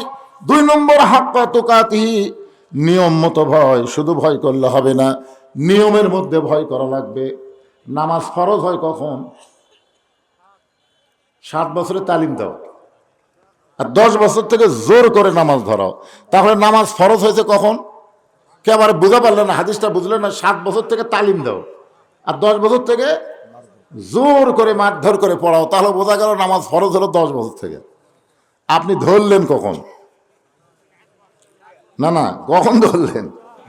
সরকারি চাকরি করা লাগবে কয় বছর থেকে? সরকারি চাকরি একটা বয়স নাই। ধরেন 30 বছর পর্যন্ত সরকারি চাকরিতে আপনি অ্যাপ্লাই করতে পারবেন। 32-এ যায় যদি অ্যাপ্লাই করেন, অনুরোধ করেন বা আপনি দরখাস্ত লেখেন, চাকরি হবে? কারণ আপনার এজ দেখবি, বয়স দেখবি, আর না হবে না। এই জন্য একটা সরকারি চাকরি করতে যদি একটা বয়সের দরকার হয়, নামাজ ধরতে গেলে যেমন একটা বয়সের দরকার হয়, যখন আপনার বিবেক নামক একটা আদালত ভিতরে ঢুকেছে তখন থেকেই আল্লাহর ভয় কলিজার মধ্যে জায়গা দেওয়া লাগবে। জোরেকার কথা ঠিক কিনা? দিবার চাচ্ছি হুজুর, কিন্তু হচ্ছে না। কেন হয় না? এ না হওয়ার পিছনে কারণ হলো মানুষের তৈরি আইন দিয়ে যখন সমাজ চলবে, মানুষের সংবিধান দিয়ে যখন রাষ্ট্র চলবে, তখন ওই রাষ্ট্রের মধ্যে আল্লাহর চাইতে অন্য কারো ভয় বেশি হবে। মনে করেন আপনাদের আদমদিঘির কেন্দ্রীয় মসজিদে আপনি জোহরের নামাজ পড়বেন, এটা বোঝানোর জন্য বলতেছি। আপনার পায়ের মধ্যে 2000 টাকার জুতা আছে। এখন আপনি নামাজ পড়তে সামনে কাতারে নিয়ত করছেন, সামনে কাতারে আমি জোহর নামাজ পড়বো জামাতের সাথে। তাহলে 2000 টাকার জুতা কি আপনারা বর্তমান পরিবেশে দরজা থুইয়া সামনে কাতারে যাওয়া পারবেন? কথা কয় না, পারবেন? আপনার মন কি বলবে? জুতা জুতা না, আপনার মন বলবে সতর্ক থাকা ভালো। এই জন্য জুতা আপনি হাতত নিলেন। যেই জুতা হাতত নিলেন, আপনি আপনার বিবেকের আদালতে প্রশ্ন করে বলেন তো, আপনি কার ভয়ে জুতা হাতত নিলেন? আপনি ঢুকতেছেন কার ভয়ে? আর আগে শুরু করলেন চোরের ভয়, তারপরে আল্লাহর ভয়। ঢোকার সময় বললেন আল্লাহুম্মা আফতাহ লি আবওয়াবা রাহমাতিক। ফেরেশতা কয় আল্লাহ কি খবর? এর খবর কি? ঢুকতে হলো চোরের ভয়, আর ঘরের মধ্যে ঢোকার সময় তোমার ভয়। আল্লাহ বলতেছেন চোরের ভয় আল্লাহর ভয় একই কলিজার মধ্যে যদি রয়, তার কোনদিন নামাজ কবুল হয় না। নামাজ কবুল করতে গেলে শুধুমাত্র আল্লাহর ভয় ছাড়া কোনো চোরের ভয় অন্তরে রাখা যাবে। বাংলাদেশে আইন নাই, যেরকম আইন আছে না নাই? তাহলে এই আইন দিয়া চোর ডাকাতের মশান বাড়লো, ভালো মানুষ দুর্বল হয়ে গেল। দেখবেন 2টা চোর মসজিদের চারিধার ঘুরতেছে আর বলতেছে আমাকের ভয়ে। কি মশান? আমাকের ভয়ে সব ভালো জুতা ভিতরে ঢুকছে, আমাকের ভয়ে। 2-4টা বেড়া আছে, ওরা পাও দিয়ে লাগতে মারে, এলা স্যান্ডেল হাত দা সমনা রে। এরা 2জন গল্প করতেছে আমাদের ভয়ে সব ভালো জুতা মসজিদের মধ্যে ঢুকছে। আল্লাহর আইন যখন চালু হবে তখন চোরদের কোনো মোশন থাকবে না। ভালো মানুষ জুতা নয়, সোনার টোপলাও যদি মসজিদের দরজায় রাখা সামনে কাতারে যায়, একটা বারও তার কোনো সময় মন আনসান করবে না, কারণ জানে আইন চলতেছে কার? আরো জোরে আল্লাহ। চোরও জানে, চোরও জানে। কেরে হাত টান দেশ, কেরে এ হাত টান দেশ কে? একেবারে তার মানে কি বুঝলেন? আত্মাকুল্লাহ ডিগ্রি অর্জন করতে গেলে মানুষের আইন দেওয়া সম্ভব না, কেবলমাত্র যেই কোরআনের ওয়াজ শুনতেছেন এই কোরআনের আইন দিয়ে সম্ভব। জোরে কান কথা ঠিক কিনা? এই যে প্রধান অতিথি সাহেব বললো না, ছেলেরা মদ খায়। বাংলাদেশে যুবকদের জন্য একটা কঠিন চ্যালেঞ্জ আমার এলাকায় দেখতেছি। ইয়াবা, বাবা, ফিনসিডাল, তারপরে এখন আবার আর একটা নিশাবার আছে, ও যে মোবাইলের মধ্যে ফ্রি ফায়ার, পাবজি, নিশা আছে না নাই? এবং প্রত্যেকটা নেতারাই কিন্তু মাইক পালি বলে, আজকে যেরকম প্রধান অতিথি বলল যে মাদক মুক্ত সমাজ গঠন করার পরিকল্পনা বর্তমান সরকারে কি আছে আর আল্লাহর কোরআনে কি আছে। বর্তমান সরকার কি আইন চালু করলো আর আল্লাহ কোরআনে কোন আইন দিছে। যারা মদ খায়, যদি আল্লাহর কোরআনের আইন চালু হয়ে যায়, ছোট্ট একটা ক্লিপ ঘটনা শোনেন। হযরত ওমর জোহর নামাজ পড়ানোর জন্য মসজিদ নববীতে রওনা দিয়েছেন, নামাজ পড়ানোর জন্য, পড়ার জন্য না। আজকাল নেতারা নামাজ পড়বার যায়, কিন্তু কোরআন দিয়ে যখন রাষ্ট্র চলবে তখন নেতারা নামাজ পড়বার যাবে না, নামাজ পড়াবার যাবে। ঠিক কয় না রে বারে, বুঝবার পারতেছে না। আপনি কি মনে করছেন যখন কোরআন দিয়ে রাষ্ট্র চলবে তখন নেতারা নামাজ পড়বি না পড়াবে? আরো জোরে। বর্তমানে যারা বাংলাদেশে দল করতেছে, কোন দলের নেতারা নামাজ পড়াবার পারবে? আমার মনে হয় এটা মুসলমানকে চোখে আঙ্গুল দিয়ে দেখান লাগবে না, এরা বুঝবার পারে। জোরে কোন কথা ঠিক কি না? হযরত ওমর নামাজ পড়ার জন্য মসজিদে রওনা দিলেন। হঠাৎ হযরত ওমর দেখতে পায় তার সামনে একটা ছেলে রাস্তা দিয়ে হাঁটতেছে, কখনো ডানেও যায় কখনো বামেও যায়, হাঁটার কোনো সাইজ নাই, একবার ডানে যায় একবার বামে যায়। ওমর ফারুক চিন্তা করলেন, আল্লাহর কোরআন দিয়ে যখন রাষ্ট্র চলবে তখন আত্মাকুল্লাহ যদি কলিজার মধ্যে জায়গা পায়, রাস্তায় চলার সময় ওই লোকটা কোনো সময় বাম সাইডে যাবে না, ও ডান সাইড দিয়ে হাঁটবে। আমরা মসজিদে যখন পা দিই, কোন পা কেন দেই কম তো? আপনারা কি জন্য মসজিদে ঢোকার সময় ডান পা দিলেন? আর মসজিদ থেকে যখন বের হলেন তখন কোন পা, কেন বাঁ পা দিলেন? আপনারা জানেন? জানেন না? এমনি এমনি দেন। আমার ধারে তো একজন এরকম নামাজ হতে হতে আঙ্গুল তুলছে। আমি বললাম, কে ভাই এটা কি? হুজুর সবাই মারে, আমিও মারি, সবাই মারে, ওইও মারে। ওই কি জন্যে মারে আজ পর্যন্ত জানে না। মসজিদের মধ্যে ডান পায়ে কেন ঢোকেন, বাম পায়ে কেন বের হন, এটাই যদি না জানেন তাহলে আপনি জানেন কি? আরে মসজিদ ঘর কার? আইন চলে কার?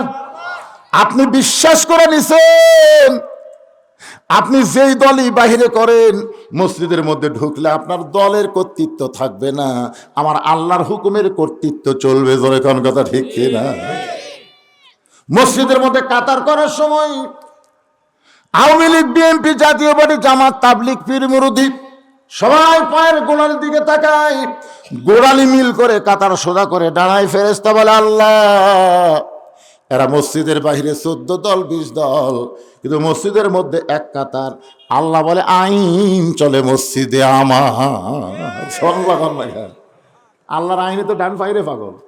হাসরের ময়দানে আমল নামা যার ডান হাতে দিবে সে হাসতে হাসতে জান্নাতে চলে যাবে, আর আমল নামা যাদের বাম হাতে যাবে তারা কানতে কানতে জাহান্নামে যাবে। এই বাংলাদেশে যারা আল্লাহর কোরআনের দল করে, কোরআনের আইন দিয়ে বাংলার সমাজ গঠন করতে চায়, তারাই হাসরের ময়দানে আমল নামা ডান হাতে পাবে। আর যারা মানুষের আইনের দল করে, মানুষের আইন প্রতিষ্ঠা করতে চায়, ও যতই নামাজ পড়ুক, রোজা করুক, আমল নামা আল্লাহ বাম হাতে দিয়ে দিবে। এই জন্য ডানপন্থী বামপন্থী আছে না নাই? কোন দল করিস? কয় বামপন্থী। তুই কোনটা? কয় ডানপন্থী।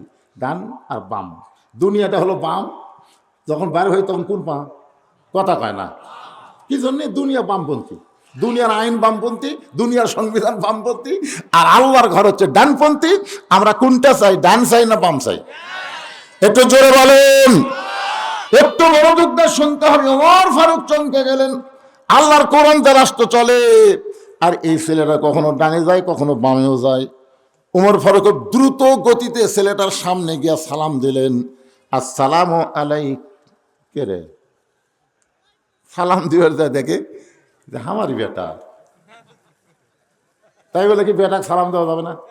জোরে কেন যাবে, কে যাবে না? আসসালামু আলাইকুম, আলাইকুম ইয়া আব্দুল্লাহ। রে আল্লাহর বান্দা, তোমার প্রতি আল্লাহর রহমত বর্ষিত হোক। অবশ্য হাদিসের মধ্যে আছে আসসালামু আলাইকুম ইয়া ইবনি। রে আমার পুত্র, তোমার উপর আল্লাহর রহমত বর্ষিত হোক। বেটা বাপকে সালাম দিবেন, বাবা ছেলেকে সালাম দেবেন। যদি ছেলে বেয়াদব হয় আপনি তাকে আদব শিখাবেন, কারণ আপনার ছেলে মানুষ বলে মুখের ছেলে বড় বেয়াদব রে। এই জন্য বাড়ির থেকে সালামের চর্চাটা শিখাবেন। ছেলে যদি না দেয় বাপ দিবেন। আপনি খালি একদিন আপনার ছেলেকে সালাম দেন, আর কোনো দিনে দেওয়া লাগবে না। ও শরম পায় বারবার আপনাকেই দিবে। জোরে কোন কথা ঠিক না? ওমর ফারুক সালাম দেন, আসসালামু আলাইকুম ইয়া ইবনি। সঙ্গে সঙ্গে ছেলে বলতেছে, ওয়ালাইকুম আসসালাম, আপনি কে ভাই? সালাম শুনে উত্তর দিছে, ওয়ালাইকুম আসসালাম, আপনি কে ভাই? উমর ফারুক চমকে উঠল, কে রে? বেটা হয়ে বাবক ভাই করলো, তাই তো খালি ডানত যায় বামত যায়, ভিতরে কিছু মাল ঢুকছে রে। উমর ফারুক নাকটা ছেলের মুখের কাছে দেয়, ছেলের মুখের ভিতর থেকে মদের গন্ধ আসতেছে। উমর ফারুক চারিদিকে তাকায় দেখে কেউ নাই, চারিদিকে ভাবে তাকায় দেখে কেউ নাই, খালি উমর ফারুক আর ছেলে। উমর জানে আল্লাহর আইন, কেউ যদি মদ পান করে মাতাল হয়, বাপকে যদি ভাই বলে তাকে 80টা ব্যাত মারা লাগবে। কয় ব্যাত? উমর ফারুক দেখতেছে 80টা ব্যাত। কেউ যখন নাই, আমার বেটা খাই বাড়িতে যাবো, আচ্ছা তাহলে তৌবা করাবো। তৌবা করে কব জীবনে যার মুখ দিস না। এই চিন্তা করতে করতে বিবেক বলতেছে, আত্তাকুল্লাহ, আল্লাহর ভয় যদি কলিজার মধ্যে থাকে তাহলে চারিদিকে না তাকায়া তুমি উপর দিকে তাকাও। কেউ না দেখলেও তোমার আল্লাহ দেখেছে। মানুষের আইন যতদিন চলবে ততদিন আমরা কোন দিকে তাকাবো? মানুষের আইন হলো চারিদিকে, আর আল্লাহর আইন হলো উপর দিকে। কেউ না দেখলেও আল্লাহ দেখতেছে। এরকম কথা ঠিক কিনা? ও কেউ দেখেনি, বাড়িতে তৌবা করাবা, এরকম আইন তো কোরআনে নাই। মাতার হলে 80টা বেত মারা লাগবে। সঙ্গে সঙ্গে হযরত ওমর এক টানে মাথার পাগড়ি খুলছে। 7 হাত একটা পাগড়ি এক টানে খুলেছে। পাগড়ি সবসময় মাথায় রাখলে হবে না, প্রয়োজনে অন্য কাজও ব্যবহার করা লাগবে। এই যে হাসিনার বিরুদ্ধে কতগুলো ছাত্র নামছিল, মাথার পাগড়ি মাজার ব্যাংকে। জোরে কোন কথা ঠিক কিনা? মেয়ে মানুষ যখন ঝগড়া করে, আমি দেখছি গ্রামে ছোটবেলায় মেয়ে মানুষ ঝগড়া করলে ওই শাড়ির মাথার উপর থেকে টান দিয়ে মজাত একটা পেঁয়াজ আয়। আপনারা বলেন তো, মেয়ে মানুষ মাথায় কাপড় বাদ দিয়ে যখন মাজা শাড়ির আঁচল দিয়ে বাঁধে, ওই এলাকার কোনো ফেরেস্তা থাকে? কথা কর না, এলাকাতে ফেরেস্তা থাকে। মেয়েরা যখন ঝগড়া করে তখন কতগুলো পুরুষ মানুষ বাড়ির মধ্যে থাকে, ও একটা বউ পাচ্ছি রে, আমার বউয়ের কাছে কেউ কিছু নয়। কিন্তু আল্লাহ রাসূল বলেন, কোন স্বামীর বিবি যদি ঝগড়া করে, ওই ঝগড়া যদি পর পুরুষের কানে যায়, ওই স্বামী হলো দাউস। আর দায়ুসু লা ইয়াদখুলুল জান্নাহ, ওই স্বামী কোনোদিনও জান্নাত পাবে না। এখন আপনারা বলেন তো, আপনাকে কার কার বউ ঝগড়া করে? করে? যদি করে তাহলে আপনি জান্নাতে যাবার পারবেন না। যদি জান্নাতে যাবার চান তাহলে বউয়ের সামনে বসে আপনাকে রাখালি করে বলতে হবে, তোর গলার শব্দ পরপুরুষের কানে যেন না যায়। যদি ঝগড়া করিস কোনোদিন, তোকে তালাক দিয়ে নতুন আর একটা বিয়ে করব। এটা কিন্তু শাশুড়ির জন্য আপনি বলতে পারেন। আমার মায়েরা যারা পর্দার অন্তরে একটু শোনেন, শুধুমাত্র মাথা ঢাকার নাম পর্দা না, জোরে কথা বললেও পরপুরুষ শুনলে পর্দার খেলাফ হয়ে যায়। এ কারণে আল্লাহ কোরআনে বললেন, কোরআনে আল্লাহর আইন হলো ওয়াকারনা ফি বুয়ুতিকুন্না ওয়ালা তাবাররাজনা তাবাররুজাল জাহিলিয়াতিল উলা। আল্লাহু আকবার। পাগড়ি মাথার থেকে খুলে, ছেলেটার নাম হলো আবু শামা। ধরে বলেন নাম কি? আবু শামা। 2 হাত হ্যান্ডকাপ পরাই দিছে, মাথার পাগড়ি খুলে পাগড়ির একটা অংশ দিয়ে 2 হাত মলমা দিয়ে বাঁধছে, বাঁধার পরে টেনে টেনে মসজিদ নববীর দিকে নিয়ে যায়। ওমর ফারুক যাচ্ছেন নামাজ পড়ানোর জন্য, রাস্তার মধ্যে তার মাতাল ছেলে পাইয়া তাকে টেনে টেনে মসজিদ নববীতে নিয়ে যায়। একটা খুঁটির সঙ্গে একটা থম্বার সঙ্গে ছেলেটাকে মলমা দিয়ে পা সহ বেঁধে রেখে হযরত ওমর ফারুক মসজিদের ভিতরে ঢুকলেন। জোহরের পূর্বে 4 রাকাত সুন্নত নামাজ আছে না নাই? জোহরের পূর্বে 4 রাকাত সুন্নত, ফজরের পূর্বে 2 রাকাত সুন্নত, এশার পরে 2 রাকাত সুন্নত, মাগরিবের পরে 2 রাকাত সুন্নত, জোহরের পরে আবার 2 রাকাত সুন্নত। এই সর্বসাকল্যে 12 রাকাত সুন্নত নামাজ আপনাদের পড়া লাগবে। সর্বসাকল্যে কয় রাকাত? কথা কয় না, কয় রাকাত? 12 রাকাত সুন্নত। এই 12 রাকাত সুন্নতের মধ্যে সবচাইতে গুরুত্বপূর্ণ সুন্নত হলো ফজরের আগে যে 2 রাকাত সুন্নত পড়ি। রাসূল বলেছেন আসমান জমিনের ভিতরে যত কিছু আছে সব কিছুর চাইতে আল্লাহর কাছে ফজরের 2 রাকাত সুন্নতের দাম অনেক বেশি। সুবহানাল্লাহ, জোরে করে একটা আমলের কথা কইলাম, বারে একটা আমলের কথা বললাম। বেজার হচ্ছেন নাকি? ফজর পড়েন না? আপনারা পড়েন না? ফজরই পড়ি না, তারা সুন্নত। আরে আল্লাহর বান্দার একটু মনোযোগ দেন। ওমর ফারুক ছেলেটাকে বেঁধে রেখে, থমের সঙ্গে খুঁটির সঙ্গে বেঁধে রেখে ফজরের 4 রাকাত সুন্নত নামাজ যখন পড়তেছেন, এমন সময় সাহাবেরা মসজিদের মধ্যে ঢুকে কে রে, কে একা কে করে রে, যায় দেখে ওমর ফারুকের ছেলে। এক সাহাবী বলতেছে অর্ধপৃথিবীর খলিফা হযরত ওমরের ছেলেকে এভাবে খুঁটির সাথে বাঁধলো ফেরে। একজন সাহাবী বলতেছে ওই যে তাকে দেখে, তাকে দেখ, পাগলা না দেখে চামচাগিরি করিস, ওই দেখ। হায় হায়, ওমর ফারুক যখন নামাজ পড়তেছে তাহলে তার সন্তানকে কেউ বাঁধতে পারে না, নিজে হয়তো বেঁধে রেখেছে। কি কারণে বাঁধলো কেউ কোনো যাচাই না করে সবাই মসজিদের মধ্যে ঢুকলেন। ওমর ফারুক এক সময় ফজরের জামাতে, জোহরের জামাতের ইমামতি করলেন। সুবহানাল্লাহ বলেন। জোহরের ফরজ নামাজের ইমামতি করলেন। প্রত্যেকটা সাহাবী তাকায় দেখে ওমর ফারুকের মাথায় টুপি আছে কিন্তু পাগড়ি নাই। জোরে কোন কি নাই? আইনমন্ত্রী। নবী যখন রাষ্ট্রপতি ছিল তখন ছিল আইনমন্ত্রী। কেউ তো বলতে পারে আমির আল মুমিনিন পাগড়ি মাথার দিয়ে নামাজ পড়লে 70 গুণ সওয়াব। মাথায় পাগড়ি নাই, কেন নাই? সাহাবা বুঝতে পারলেন ওই পাগড়ি দিয়ে আজকে অন্যায়কে দমন করা হয়েছে। জোরে কোন সুবহানাল্লাহ। কারণ নিজের ছেলেকে নিজে যখন বেঁধে রাখছে নিশ্চয়ই কোনো অন্যায় কাজ করছে। নামাজ শেষ হয়ে গেল, 2 রাকাত সুন্নত পড়া হল। তোমার খুব তাড়াতাড়ি মসজিদের বারান্দায় এসে ওই থমের দিকে তাকায় দেখে বাচ্চাটা কান্দের, বলে বাবা আমাকে কে যেন এভাবে মরমা দিয়ে বেঁধে রাখছে, বাবা মেহেরবানি করে আমার বাঁধন খুলে দেন, আমার বড় কষ্ট হয় বাবা, মেহেরবানি করে আমার বাঁধন খুলে দেন।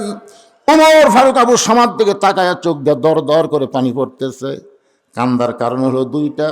1 নম্বর কারণ হলো সালাম দেওয়ার সময় আমারে চিনতে পারে নাই। ওয়ালাইকুম সালাম, আপনি কে ভাই? আর এখনো বলতেছে বাবা আমার বাঁধন খুলে দেন। তার মানে বোঝা গেল কিছুক্ষণ আগে যে ছেলে বাবাকে ভাই বলেছে এখন আবার বাবা বাবা বলে কাঁদতেছে। ইমাম গাজ্জালী রহমতুল্লাহ আলাইহি বলেন, যে মদ পান করে মানুষ মাতাল হলে 80টা বেয়াত মারতে হয়, এই মদের মাতাল কিন্তু মানুষকে বেশিক্ষণ রাখে না, 1 ঘন্টা 2 ঘন্টা পরে সে আবার পূর্বের পরিবেশে পূর্বের অবস্থায় ফিরে আসে। কিন্তু এমন একটা মদের খবর আমার কাছে আছে, যে মদ পান করলে মানুষ 1 দিন 2 দিন না, 1 বছর 2 বছর না, এমনকি আজরাইল না দেখা পর্যন্ত তার হুঁশ ফিরে না। এমন একটা মদের খবর আমার কাছে আছে। ইমাম গাজ্জালী বললেন, ছাত্র বললেন হুজুর মদ সবচাইতে বেশি মাতালের মদ মানুষকে 1 দিন 2 দিন মাতাল রাখতে পারে, কিন্তু একেবারে মরা পর্যন্ত মাতাল থুবি, সেই মদের নাম কি? ইমাম গাজ্জালী বললেন, এই মদের নাম হলো দুনিয়ার মহব্বত। দুনিয়ার মহব্বতের কেউ যদি একবার মদ পান করে মাতাল হয়ে যায়, ওই মানুষটা আজরাইল না দেখা পর্যন্ত হুঁশ পায় না। মাতাল হয়ে বলে, ওই যে দেখতেছেন ওটা আমার বাড়ি, বাড়ির সামনে দেখতেছেন না ওটা আমারই পুকুর, পুকুরের সামনে যে ভিটা দেখতেছেন এটা আমারই হুজুর, ওই সাইডে জমিগুলা আমার। ফেরেশতাকে আল্লাহ ই যে বলতেছে বাড়ি আমার, পুকুর আমার, জমি আমার, ভিটা আমার, তাহলে তোমার কি? আল্লাহ কয় মাতাল হচ্ছে রে, মাতাল। মদ পান করে বগুড়া ছোটবেলা মোস্তাফে যখন পড়তাম তখন দেখছি একজন মদ পান করে পেশাব করে উঠে যায়, ওই পেশাবখানা পড়ে গেছে, মদ পান করে ইটার উপর পাঁচ দিবে, তো পাঁচ স্লিপ করে পড়ে, আমি ডিসি, ওর মাথাল শুরু হয়ে গেছে ডিসি।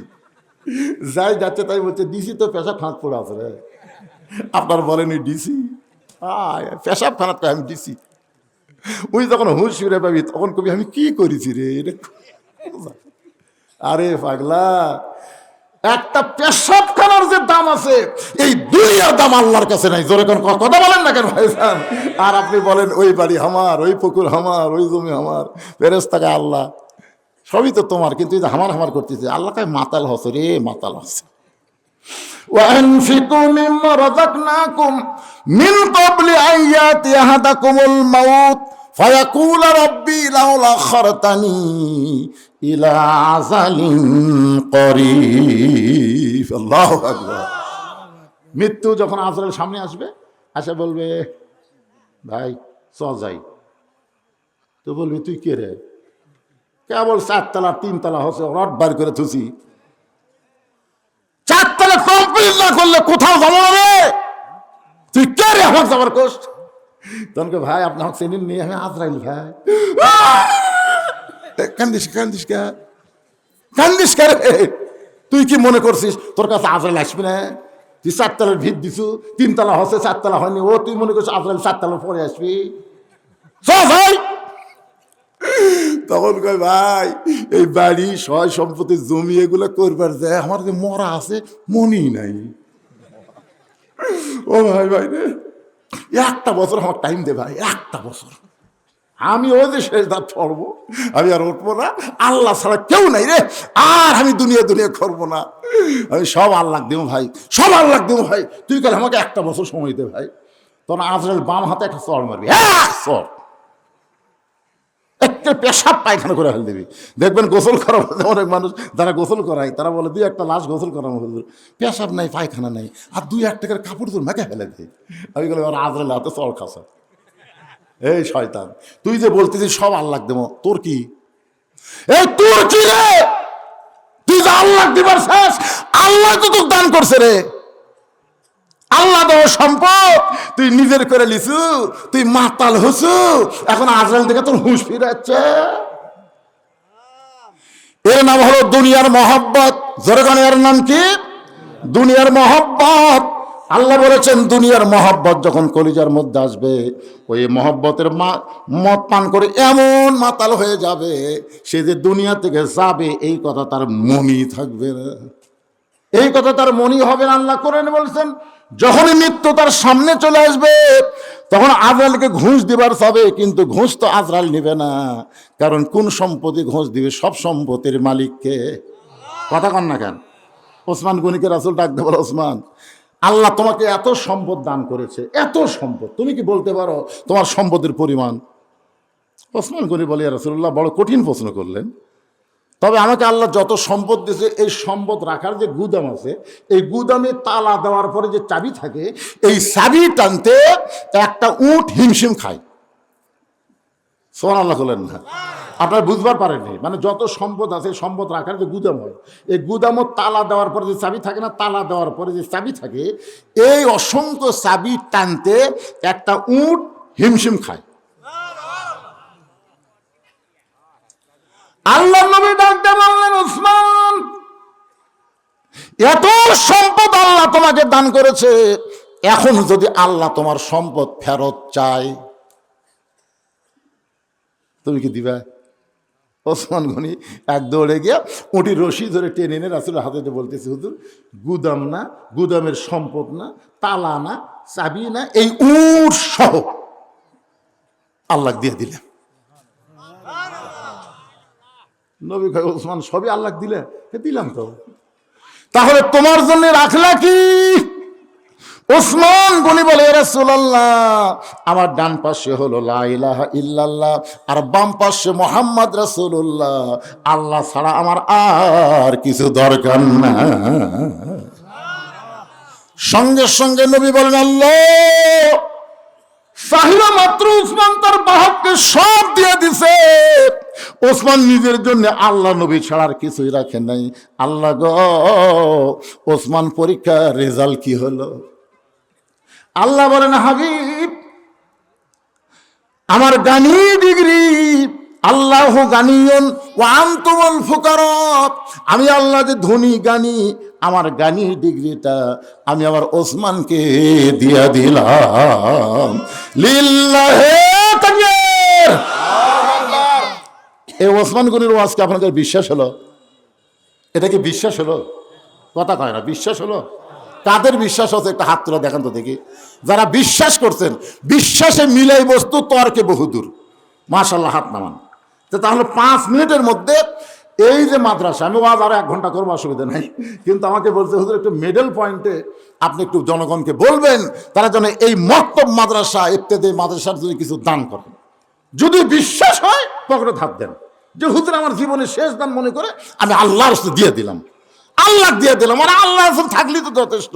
এগুলো দুনিয়ার তো কিছু দরকার নাই, এগুলো সবই তখন ছাড়া লাগবে। জোরে কোন কথা ঠিক কিনা?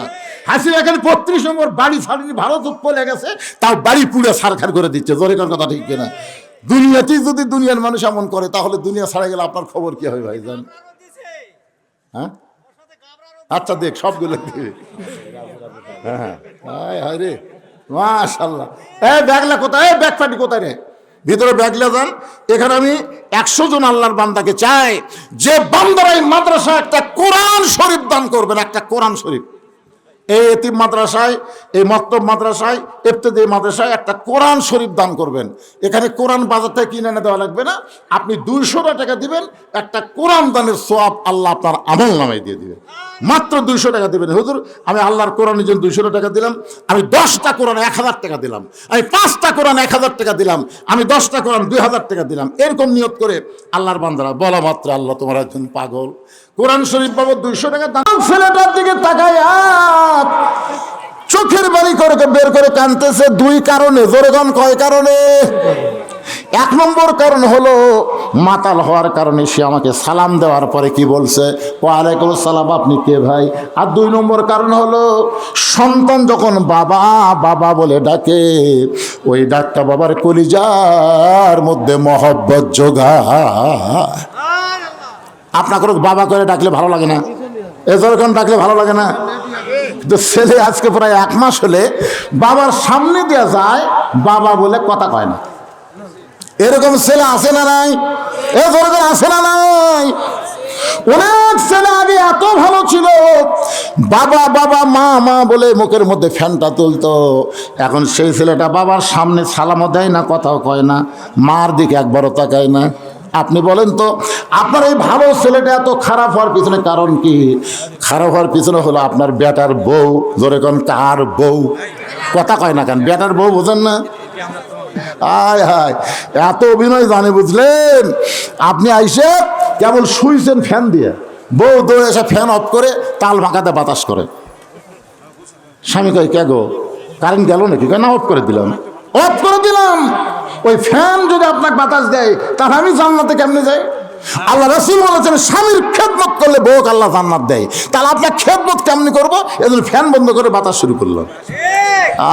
আয় রে স্বামী কয় আল্লাহ এটা বউ কে রে? ফ্যান বন্ধ করে তাল বাগান বাতাস করে। এর কিছুক্ষণ পরে এরকম কপালে চুল টানতেছে, ভুরু টানতেছে, মজাই লাগতেছে। স্বামী কাল চোখ বন্ধ করে ওই গাল টানে, কপাল টানে, পায়ের বুড়া আঙ্গুল ফুটায় দেয়। এত তো খেদমত। তুমি আমার স্বামী, তোমার পায়ের তলে আমার জান্নাত। নাউযুবিল্লাহ। খান স্বামীর পায়ের তলে জান্নাত না, শুধু একজনের পায়ের তলে জান্নাত, সেটা হলো মা। জোরে কোন সেটাকে? মায়ের পায়ের তলে জান্নাত। কিন্তু আল্লাহ রাসূল বলেছেন আল্লাহর পরে কাউকে যদি সেজদা দেওয়ার হুকুম থাকতো তাহলে প্রত্যেকটা নারীকে বলা হতো তোমার স্বামীর পায়ে সেজদা করো। কিন্তু আল্লাহ ছাড়া কাউকে সেজদা করার হুকুম নাই। এই কথাটা রাসূল বুঝাইলেন মেয়ে মানুষের কাছে আল্লাহর পরই সবচাইতে দামি হলো তার স্বামী। জোরে কোন কথা ঠিক কিনা? কিছুক্ষণ পরে বউ কাঁদতেছে, পাকা হাঁকায় আর কান্দে, করে কান্দে কান্দে। স্বামী কয় কে গো কি হলো? পাকা হাঁকাচ্ছে, কপাল টিপতেছে, কান্দো কেন? বলবো না, বলবো না, এমনি। বাবার জন্য দোয়া চাই। 1000 টাকা দান করেছে আব্দুল খালেক, 5টা কোরআন শরীফ বাবদ। আল্লাহ দানকে কবুল করে বাবার কবরকে জান্নাতের টুকরা বানায় দেন। জোরে কান আমিন। আচ্ছা ঠিক আছে, মাঝে চলতিস, দেরি করে। তো এখন স্বামী বলতেছে কি ব্যাপার, কান্দ কেন? বউ কয় বলবো না, বলবো না, এই কয়ার পাকা হাঁকাই। আর স্বামীর কপাল টিপতেছে। স্বামী কয় কে গো, তোমার কি দুঃখ, তুমি কান্দ কেন, বলো। বউ কয় না, বলে লাভ কি? স্বামী কয় বলে লাভ কি মানে, বলে দেখো তো লাভ হবে না মানে। বউ বলতেছে তুমি যদি বলবার সুযোগ দাও তাহলে বলতে পারি। স্বামী কয় ঠিক আছে, বলার সুযোগ দিলাম। বলতেছে কি আর হবে কও, তুমি যখন চাকরি করবার গেছো, তুমি যখন ব্যবসা করবার যাও, তুমি যখন খেতে খামারে কাজকাম করবার যাও, তখন তোমার এই বুড়া বাপ আর বুড়ি মা আমার কলজা জেলে ফেলে দিছে। এই বুড়ার বুড়ি এতই ফ্যাস ফ্যাস করে, এই বাপ মায়ের বিরুদ্ধে ওয়াজ করতেছে আর পাকা খাচ্ছে। এখন তুমি যদি বাপ মায়ের সাথে থাকবার চাও, তাহলে আল্লাহর হস্তে আমাকে বাপের বাড়িতে পেরে দাও, আল্লাহর হস্তে। আর যদি আমাকে নিয়ে জান্নাতে সংসার করবার চাও, তাহলে বুড়া বুড়ির বাদ দেওয়া লাগবি, অমা আলাইনা ইল্লাল বালাক। এখন তুমি কোনটা আমল করবা আমাকে কও। এমন কথা শোনার পরে যারা প্রকৃত স্বামী হবে, তাদের কাছে তাকওয়া তাকুল্লাহ, ভয় কার? আরো জোরে বলেন ভয় কার? আল্লাহর ভয় যদি কলিজার মধ্যে থাকে, আল্লাহর কোরআন সামনে এসে বলবে ওয়াকাদা রাব্বুকা আল্লা তা'বুদু ইল্লা ইয়াহু ওয়া বিল ওয়ালিদাইনি ইহসানা। আল্লাহর ইবাদতের পরেই তোমাদের 2 নম্বর দায়িত্ব হলো বাপ মার প্রতি ইহসান করা, দয়া করা, ভক্তি করা। কোন সন্তান যদি বউ ছাড়া দেয় আবার বিয়ে করবার পারবে, বউ যদি মরে যায় আবার বিয়ে করবার পারবে। কিন্তু বাপ মা যদি মারা যায়, কিয়ামত পর্যন্ত কাঁদলে কিন্তু আর বাপ মাকে পাওয়া যাবে না। তো যেটা চলে গেলে পাওয়া যায় না সেটা হলো বাপ মা। আর বউ যদি ছাড়া দেয়, মরে দেয়, পাওয়া যাবে না। কথা কান পাওয়া যাবে না।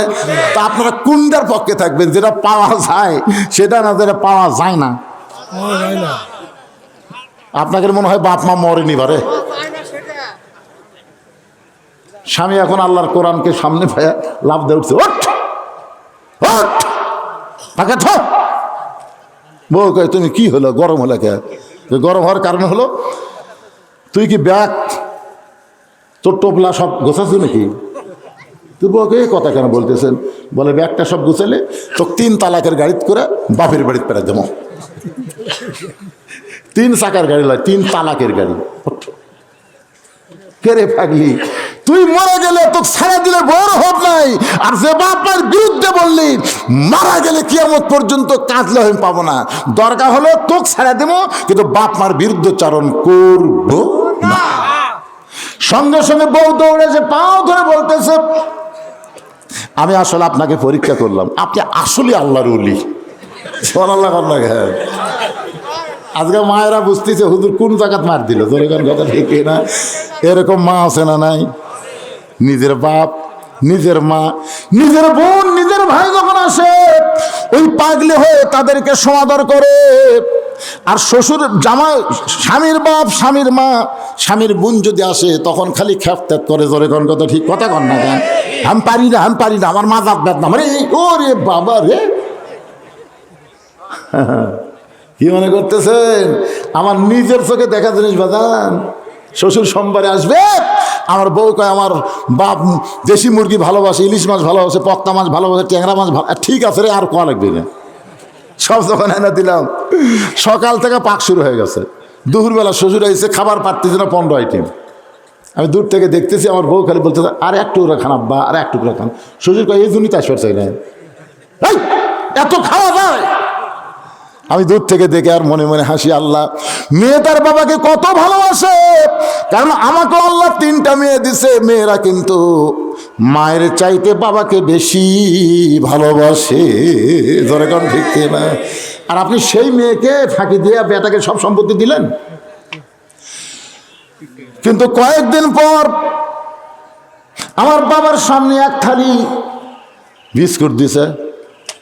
আমি দূর থেকে দেখতেছি বাবা বিস্কুট খায় আর খালি মুখের মধ্যে লোক দেয়। কে রে বিস্কুট খায়, মুখের মধ্যে লোক দেয়।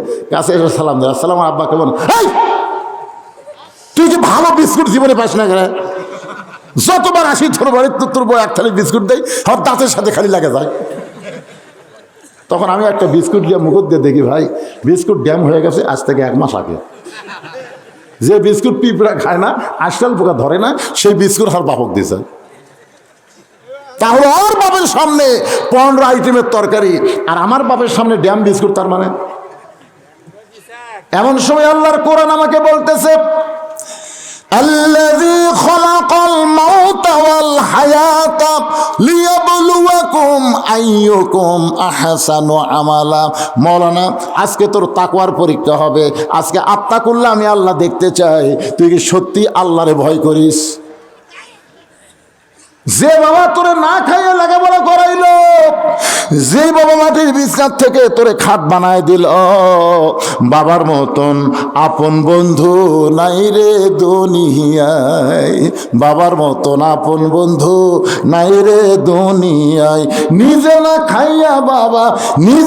খাইয়া বাবা সন্তানকে খাওয়ায়, বাবার মতন আপন বন্ধু নাই রে দুনিয়ায়। এই যে পরীক্ষা করা হবে লিয়াবলুয়াকুম আইয়ুকুম আহসানু আমালা, তোমার সুন্দর আমলের পরীক্ষা হবে মুত্তাকি। আস্তে আস্তে ঘরে গেলাম, ঘরে যাওয়ার পরে চিন্তা করি বউ তো বাইরে আছে, ঘরে বউকে আনার বুদ্ধি কি, বাপ বসে বিস্কুট খাচ্ছে। তখন আমাকে ও দো ইলা সাবিলি রব্বিকা বিল হিকমাহ, আল্লাহ বলতেছে হেকমত ধর, হেকমত।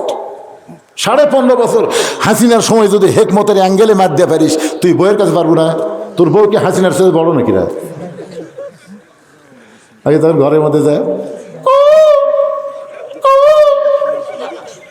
বউ কয় কে রে, ওর বাপ বসে আছে, আরে ঘরের মধ্যে কুকিল আছে, ধর তোমার শরম নাই, আব্বা বসে আছে।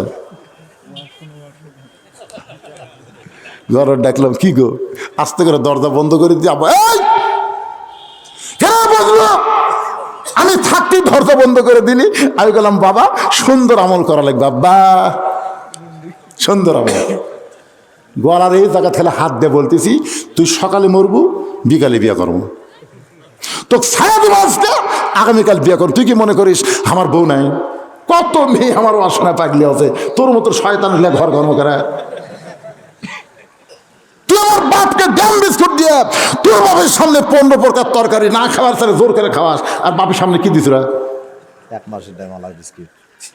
সঙ্গে সঙ্গে বউ আর পাও ধরে বলতে স্বামী গো আজ থেকে ঘরের মধ্যে তওবা করলাম, তোমার বাপ আমার বাপ একই বাপ, তোমার বাপ আমার বাপ একই বাপ। আমি আর কিছু কইলাম না, দরজা খুলে দিকে আব্বা নাই, বাপ শরম পাচ্ছে কি মৌলানা বেটা। আমি থাকতে বউগুলা ঘরে দরজা লাগা দিল, কিন্তু কি জন্য লাগা দিয়েছি আব্বা বুঝতে পারে না। গ্রামের মানুষ তো শরম করে চলে গেছে, কিন্তু আল্লাহর কি কাম, যে কয়েক বছর আব্বা দুনিয়াতে জীবিত ছিল, খালি আমাকে মাঝে মধ্যে কয় কে রে বাবা ঘরের মধ্যে তুলে তুই কি আমল করছো রে? হ্যাঁ ও বাবা তুই কি আমল করছো রে আব্বা, তোর বউ তো ফেরেশতা হয়ে গেছে রে, এখন যখন আমি আসি আমি যতক্ষণ খাবার চাই যা ইচ্ছা তাই। জোরে করছো সুবহানাল্লাহ। কি মনে করতেছেন আমল নাই? জাগা মতো মার দেওয়া লাগবে, জাগা মতো। প্রত্যেকটা বড় দেখবেন, আপনি খোঁজ করে দেখেন বাংলাদেশের 80% ছেলে তার শ্বশুর শাশুড়িকে ভালোবাসে। জোরেকার কথা ঠিক কিনা? 20% বেটার বউ শ্বশুর শাশুড়িকে ভালোবাসে না, 20% খোঁজলে দেখেন। এই মেয়েরা এত খারাপ, তাই বলে আপনাকে ঝাঁকরের কথা বলতেছি না, কথা বলতেছি। আল্লাহর বান্দার একটু মনোযোগ দিয়ে শুনবেন। ওমর ফারুক ডাক দিলেন সাল্লাত, হাজার হাজার সাহাবীর সামনে ওমর ফারুক ডাক দিলেন সাল্লাত। জাল্লাত এসে বলতেছি আমির আল মুমিনিন আমারে ডাকলেন কেন? ওমর ফারুক বলে জাল্লাত আমার আবু শামা মদ পান করেছে, মদ পান করার কারণে আল্লাহর আইন হলো তাকে 80টা বেত্রাঘাত করা লাগবে। জাল্লাত রে এই চামড়ার চাবুক দিলাম, এই চাবুক দিয়ে আমার আবু শামাকে 80টা বেত মারবি। আল্লাহর আইন কয়টা বেত? জোরে বলেন কয়টা? ওমর ফারুক চেয়ারে বসে বললেন, জল্লাদ হতে চাবুক দিয়ে বললেন মার শুরু করো। এবার জল্লাদ মারতেছে, ওমর ফারুক গুনতেছে 1 2, সঙ্গে সঙ্গে ওমর ফারুক দাঁড়িয়ে বললেন চাবুক দে, চাবুক দে। কেরে তোরে চাবুক মারার হুকুম দিলাম, তুই 80টা বেত মারবি। তুই সত্যি করে বলতো কার খেয়ালে আমার ছেলেকে বেত মারতেছিস, আল্লাহর খেয়ালে না আমার খেয়ালে? জল্লাদ বলতেছে আপনি সামনে বসে আছেন, আপনার ছেলেকে মারতেছি, এটা আল্লাহর খেয়াল আসে? আপনার সামনে আপনার ছেলেকে আমি মারতেছি, আপনার খেয়ালই মারতেছি, কারণ আমি আপনার ছেলেকে আঘাত করব, ওই আঘাত লাগবে আপনার কলিজায়। কারণ প্রত্যেকটা বাবার সামনে তার সন্তানকে মারলে আঘাত সন্তানকে লাগে না, আঘাত বাবার কলিজাত লাগে। ধরে কোন কথা ঠিক কিনা? এই জন্য আল্লাহর খেয়াল আসতে পারি নাই, আপনার খেয়ালে দুইটা বাড়ি মারছি। ওমর ফারুক কান্দার বলে জল্লাদ, আল্লাহর আইন প্রয়োগ করতে গেলে মানুষের খেয়াল করে যদি আমল করো, ওইটা কোনোদিন আল্লাহর দরবারে কবুল হবে না। যে আল্লাহর আইন, সে আল্লাহর খেয়ালই চাবুক মারতে হবে। আত্তাকুল্লাহ হাক্কা তুকাতিহি কারে কয় রে বাংলার মুসলমান, কারে কয়? ওমর ফারুক চাবুক নিয়ে মার শুরু করলেন। মারতে মারতে যেই মাত্র 30টা চাবুক মারছে, ওমর ফারুক তাকায় দেখে তার সন্তান বেহুশ হয়ে পড়ে গেছে। এই 30টা চাবুকের মধ্যে আবু শামা বহুবার বলেছে, বাবা আর জীবনে মদ খাবো না বাবা, আমাকে মাফ করে দাও বাবা, আমাকে মারতেছেন, আপনার কি কষ্ট হয় না? ওমর ফারুক একটাবার সন্তানের দিকে খেয়াল করে নাই, আমার আল্লাহর খেয়ালে 30টা চাবুক মারছে। সন্তানকে খেয়াল করলে আত্তাকুল্লাহ ডিগ্রি অর্জন করা যাবে না, শুধুমাত্র আল্লাহর ভয় করে মারতেছে, দুনিয়ার কারো দিকে খেয়াল নাই। আবু শামার মা দূর থেকে কান্দার বলে, স্বামী গো, আমার সন্তান তওবা করবে, আমার সন্তান আর কোনদিন মদ পান করবে না। একটাবার আমার সন্তানকে ছাইড়া দেন। নিজের বইয়ের দিকে খেয়াল নাই, নিজের সন্তানের দিকে খেয়াল নাই। 30টা চাবুক মারার পরে যখন ওমর ফারুক বুঝতে পারে সন্তানের জবান থেকে কান্নার কোনো শব্দ আসতেছে না, তাকায় দেখে বেহুশ হয়ে আছে। আর বেহুশ অবস্থায় মারলে তো হবে না, হুশ অবস্থায় মারা লাগবে। ওমর ফারুক বলে, 1 গিলাস ঠান্ডা পানি নিয়ে আসো। একজন সাহাবী দৌড়ে গিয়ে 1 গিলাস ঠান্ডা পানি নিয়ে ওমর ফারুকের হাতে দিলেন। ওমর ফারুক গিলাসের পানি, সবাই মনে করছে সন্তানকে পান করাবে, কিন্তু ওমর ফারুক নিজে চেয়ারে বসে ওই পানিটা পান করলেন আর বললেন, দুর্বল হয়ে দৌড়া মারলে দৌড়ার হক আদায় হবে না। আমি 30টা চাবুক মারতে মারতে দুর্বল হয়ে গেছি, এই কারণে পানি পান করে আবার সবল হয়ে গেলাম। সামান্য পানি গিলাসের তলায় ছিল, ওই পানিটা হাতের তালুর মধ্যে নিয়ে আবু শামার দিকে ভাবে সেটাই দিলেন। আবু শামা যখন হোঁশটা ফিরে পাইছে, ওমর ফারুক আবার চাবুক মারা শুরু করলেন। যেই 50 চাবুক মারছে, সমস্ত সাহাবীরা চিল্লায় বলে, আমির আল মুমিনিন, আর মারবেন না, আর মারবেন না, আবু শামা মারা গেছে। ওমর ফারুক চাবিটা চাবুকটা মাটিতে রাইখা আস্তে করে হাঁটু গেড়ে বসে আবু শামার কপালে চুমা দিলেন। নিজের সন্তানের কপালে চুমা দেবে, আবু শামা রে, তুই হয়তো মনে করছিস আমি নিষ্ঠুর বাবা, আমার কোনো দয়া নাই, কিন্তু আবু শামা রে, আমি যদি তোকে বাড়িতে নিয়ে যাইতাম, তোকে যদি আজকে মদের এই যে বিরুদ্ধে আল্লাহ যে আইন করেছে, আইন যদি প্রয়োগ না করতাম, তুই হয়তো দুনিয়াতে 2-4 দিন বেঁচে থাকতি, কিন্তু মদ পান করার অপরাধে তোকে আল্লাহ জাহান্নাম দিত। আমি তোকে এত ভালোবাসি বাজান, দুনিয়াতেই অপরাধের আইন প্রয়োগ করে দুনিয়া থেকে যাওয়ার পরে আল্লাহ যেন তোরে জান্নাত দিয়ে দেয়। ওমর ফারুক বললেন, রে সাহাবীরা, আমার আবু শামার জন্য তোমরা কবর খনন করো। আমার আবু শামাকে আমি নিজেই গোসল করায় দিব, আমার সন্তানকে আমি নিজেই কাফনের কাপড় করায় দিব, আমার সন্তানের জানাজার নামাজ আমি নিজেই করব, আমার সন্তানকে আমি নিজের হাতে কবরের মধ্যে নামায় দিব। তাহলে কাজ হলো 5টা, ধরে বলেন কয়টা? 1 নম্বর কাজ হলো কবর খোঁড়ো। রে সাহাবীরা, আবু শামার জন্য কবর খোঁড়ো। এখানে বলতে পারবেন না, রে বেনামাজিরা, আবু শামার জন্য কবর খোঁড়ো। একটা মুসলমান মারা গেলে তার কবর কোনো বেনামাজি খোঁড়া যায়? জোরে কন, আরো জোরে। আপনার বলেন তো, বেনামাজি মানে কি? তা আপনি মরে গেলে আপনার এলাকায় হিন্দুকে বলবেন যে, ভাই হিন্দুরা, এ নরেশ, খগেন, গগেন, তোরা কোথায় রে, আমার কবরটা খুঁড়ে দে রে। কি কি লা সালাতা লা ঈমানা, যার নামাজ নাই তার কোনো ঈমান নাই। জোরে কথা কন না কেন ভাই রে? লা সালাতা লা দীনা, যার নামাজ নাই তার কোনো ধর্মই নাই। একটা মুসলমান মারা গেল আর ওরা 5 জন যায় বলতে যে, ভাই আমরা কবর খুঁড়ি, কিন্তু 5 প্যাকেট সিগারেট লাগবে। হায় হায়, 5 জনে 5 প্যাকেট সিগারেট দিয়েছে। ওরা কোদাল কান্দ দিলে বাড়ির থেকে সিগারেট টানা শুরু করছে, বাড়ির থেকে। গোরস্থানের যে 5 জন খালি টানতেছে, আর একজন খালি বলতেছে এই দাগ দাগ দে, যাই দাগ দেয় উনিও টানে, যাই কোদাল মারে উনিও টানে, যাই মাটি তুলতেছে উনিও টানে, যাই সমান করে উনিও টানে। 5টা যদি একবারে টান মারে, গোরস্থানের খবর কি কোন? একটা ফেরেস্তা গোরস্থান দেয়, সব রাস্তাত খাড়াই আছে। আল্লাহকে কেন ফেরেস্তা রাস্তাত কেন? যে হারে টানতেছে, আল্লাহ দুর্গন্ধে দাবার পারতেছি না। এমনকি জানেন, এই কবর খুঁড়তে খুঁড়তে যারা বিড়ি খায়, সিগারেট খায়, ওরা নেয় কিন্তু ওর লুঙ্গি আছে, ওর পাঞ্জাবি আছে, আপনি খালি লাকত ধরবেন, বুঝে ধরবেন, পারবেন না ভাই, বুঝে পারবেন না, বুঝে কিন্তু ধরবেন যে কে রে, এটা তো বিড়ি খোরের সাথে।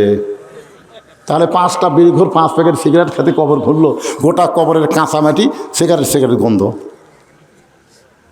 কবর দিয়া যখন চলে গেছে বুঝলেন, তখন মুনকির নাকির এসব চুল ধরে তুলি, তখন কয় কে ভাই, কে রে আপনি? মুনকির নাকির রে, তো মুনকির নাকির প্রশ্ন করবেন আমাকে এভাবে তুলে ধমক, এই শয়তান, প্রশ্ন পরে, আগে তুই বল কবর খুললো কে? তোর খবর ঘুরি থেকে গোটা কবর খালি বিড়ি বিড়ি গন্ধায়। আপনার বলেন তো, ফেরেস্তার দুর্গন্ধ সহ্য করবার পারে? কথা কন না কেন ভাইরে? তাহলে কোন বেনামাজি বিড়িখোর আপনার কবর খুঁড়তে দেওয়া যাবে না? তো ভালোই গেলেন, খুঁড়বি কে? আপনার কবর আপনি খুঁড়বেন? মাশাআল্লাহ। আল্লাহর বান্দার একটু মনোযোগ দিয়ে শুনবেন। আপনাদের গ্রামের সামনে কাতারে যারা নামাজ পড়ে, তাদেরকে কবর খননের জন্য অনুরোধ করবেন। যদি অনুরোধ না মানে, তাদেরকে হাদিয়া দিয়ে কবর খনন করে নেবেন। কিন্তু খবরদার বেনামাজি বিড়িখোর এদেরকে দিয়ে কবর খনন করলে আপনি কবরে যাওয়ার পর থেকে আযাব শুরু হয়ে যাবে। কারণ ফেরেশতারা দুর্গন্ধে রাগ করবি না খুশি হবে? কথা কন না কেন? রাগ করবে না খুশি হবে? আল্লাহ আযাব দেওয়ার জন্য ফেরেশতা পাঠাবে। আবার কবরকে জান্নাতের বাগান বানায় দিয়ে আল্লাহ বলবেন, আল্লাহ তাখাফু ওয়া লা তাহজানু ওয়া আবশিরু বিল জান্নাতিল্লাতী কুনতুম তুআদুন।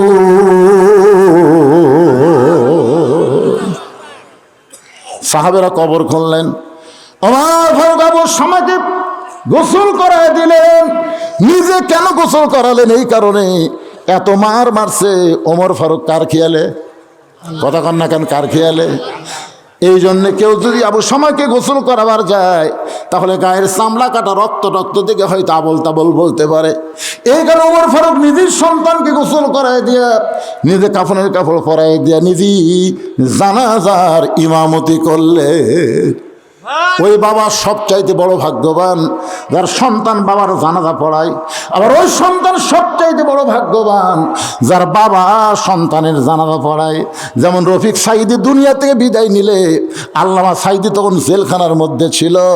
জেলখানা থেকে ফেরলি মুক্তি পাইয়া রফিক সাইদির জানাজার নামাজ যখন পড়ালো, আমি ওই জানাজায় আল্লাহর রহমতে উপস্থিত ছিলাম।